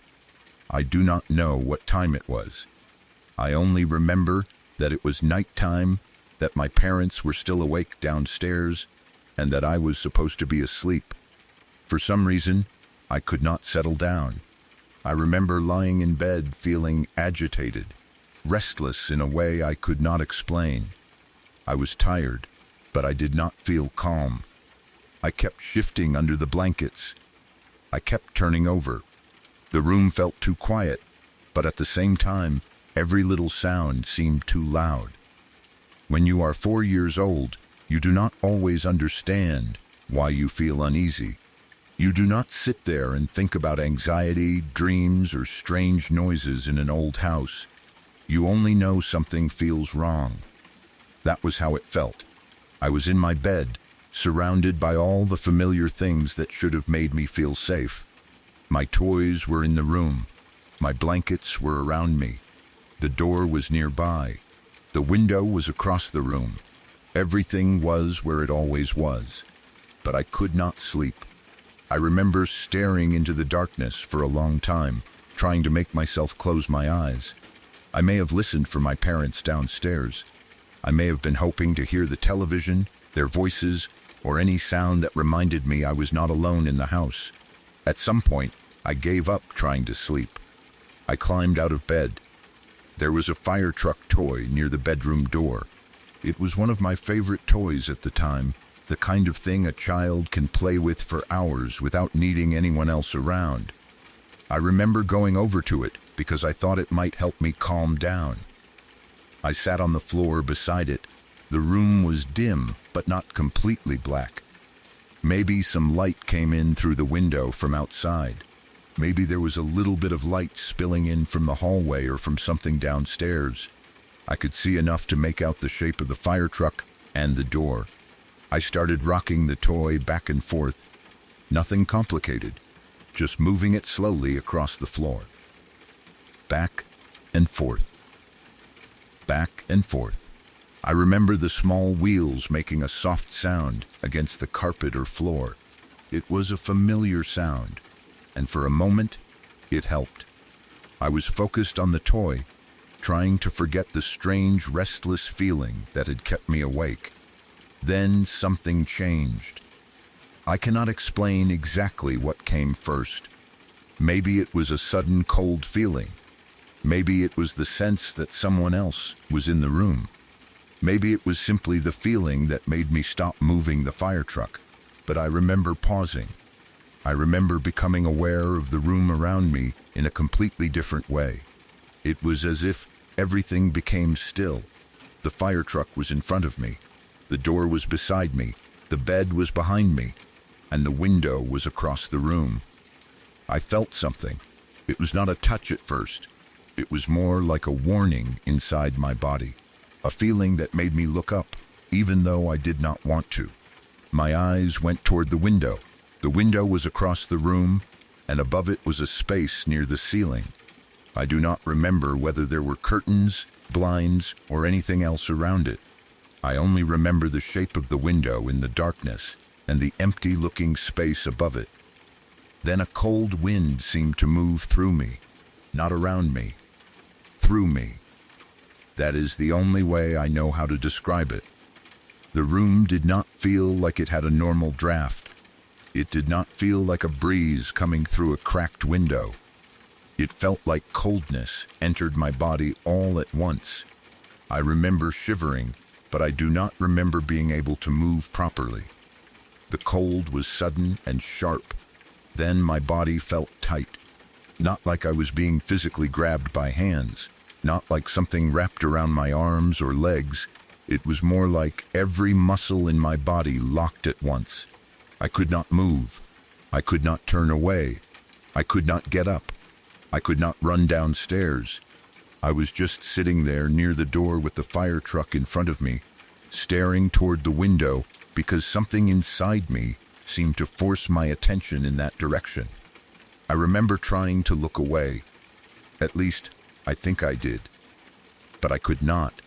My eyes stayed fixed above the window. The room felt colder. The silence felt heavier. And then I saw it. A face appeared in the space above the window. It was blue. Not blue in a soft or harmless way. Not like a reflection from outside or light on a wall. It was a deep, unnatural blue, bright enough that I could see it clearly against the darkness of the room. It looked like the face of a man, but it did not look normal. It looked angry. Evil is the only word I have ever had for it. I know that is a strong word. I know people use it easily when they are describing something frightening. But as a child, that was exactly how it felt. The face did not look sad. It did not look confused. It did not look like a person who had accidentally wandered into my room. It looked furious. Its expression was twisted in a way that made it seem wrong. The eyes looked wrong. The mouth looked wrong. Everything about the face made me feel like I was looking at something that hated me. Then it started screaming, not just making a sound, screaming at the top of its lungs. I cannot remember whether the scream sounded like words. I do not think it did. I do not remember hearing a sentence or a name. I only remember the sound itself. It was loud. It was violent. It filled the room. For a 4-year-old child sitting alone on the floor in the dark, it felt impossible. I had never felt fear like that before. I had been scared of ordinary things. I had been scared of being alone in a room. I had been scared of shadows, loud noises, maybe thunderstorms, maybe the kinds of things children usually fear. But this was different. This was not the fear of something I could run away from. I was frozen. I could not move. I could not close my eyes. I could not call for my parents. I could only stare at that blue face above the window while it screamed. I remember feeling shocked in a way that is hard to explain even now. It was not only fear, it was total disbelief. My brain could not understand what I was seeing, but my body was reacting as though it was the most dangerous thing in the world. I remember feeling small. I remember feeling trapped. I remember being certain that if I moved, something worse would happen. The face did not need to come closer.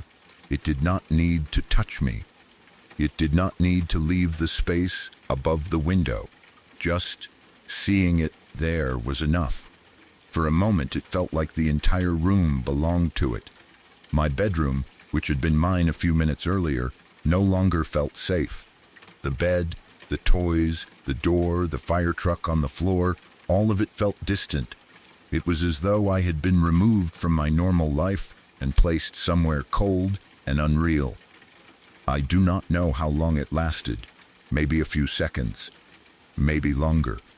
When fear is that strong, time stops making sense. A short moment can stretch out until it feels endless. Your mind remembers every piece of it because you are completely focused on surviving it. Then, suddenly, I could move again. The tightness in my body released. The cold feeling seemed to break, and I ran. I got up from the floor and ran downstairs as fast as I could.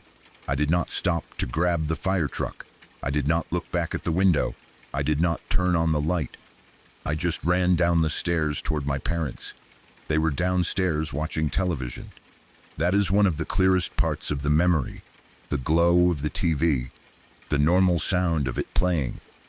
My parents sitting there like everything in the world was fine. I remember reaching them quickly, probably crying or shaking or trying to explain what I had seen with the limited words a 4-year-old has. I do not remember exactly what I said. Maybe I said there was a face in my room. Maybe I said there was a blue man. Maybe I said something was screaming at me. I only know I needed to be near them. I needed the lights. I needed the sound of the television. I needed to be somewhere that felt normal again. I do not remember whether they went upstairs to check right away. I do not remember if they found anything. I do not remember whether they told me it was a nightmare, a bad dream, or my imagination. What I remember is the fear. That has never faded. As I got older, I tried to understand what could have happened. There are many possible explanations. Maybe I had been half asleep. Maybe I had woken from a nightmare, but did not fully realize I was awake. Children can have very vivid night terrors. They can see things in the room that feel completely real, while their brains are still caught between sleep and waking. Maybe the cold feeling and inability to move were part of a sleep-related experience.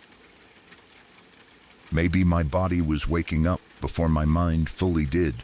Or maybe my mind was still dreaming while I was aware of the room around me. Maybe the blue face was created by shadows, light, and fear. Maybe I had seen a reflection from outside, some shape in the window, or something on the wall that my young mind turned into a screaming face. Maybe there was a noise outside that became part of the memory. Maybe the television or voices from downstairs blended into the scream I remember hearing. I know all of that is possible. But none of those explanations changes how real it felt. It felt like I was awake. I remember climbing out of bed. I remember picking up the fire truck. I remember rocking it back and forth. I remember the coldness moving through me. I remember being unable to move.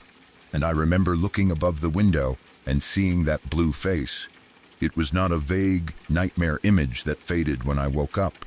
It stayed sharp. The face stayed sharp. The color stayed sharp.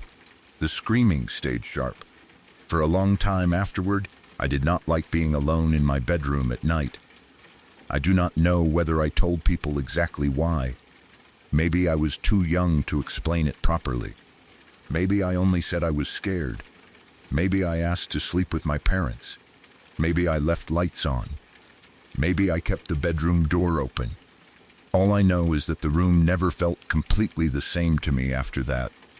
The window especially bothered me. During the day, it was just a window. Sunlight came through it. I could look outside. I could see familiar things. There was nothing wrong with it. But at night, I remembered the space above it. I remembered where the face had appeared. I remembered how I had been forced to stare. Sometimes I would avoid looking up there. Sometimes I would make sure the curtains were closed.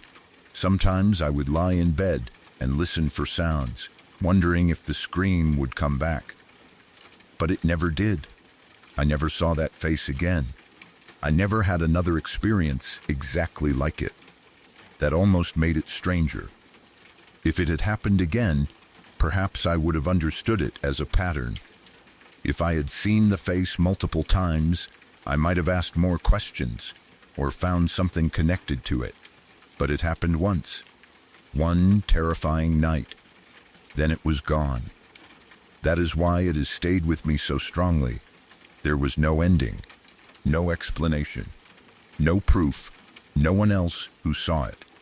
Only me, as a 4-year-old child on the floor beside a toy fire truck, looking up at something that should not have been in my room. Sometimes I wonder whether children are more open to frightening experiences because they have not yet learned how to protect themselves with logic.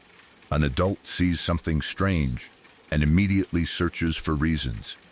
A child sees something strange and believes what is in front of them. At 4 years old, I did not think about hallucinations, shadows, sleep paralysis, or vivid dreams. I did not think about whether the face was real in a scientific sense. I only knew it was there. I only knew it screamed. I only knew I had to get away. And when I finally could move, I ran to my parents as fast as I could. Even now, I can still picture the moment before it appeared.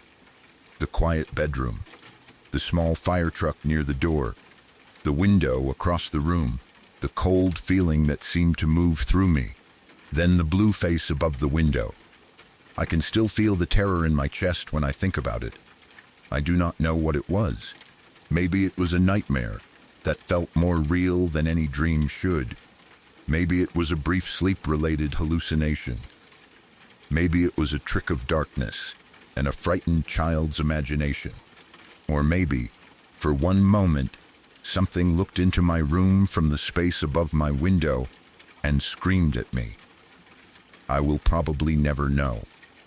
But I have never felt fear like that again.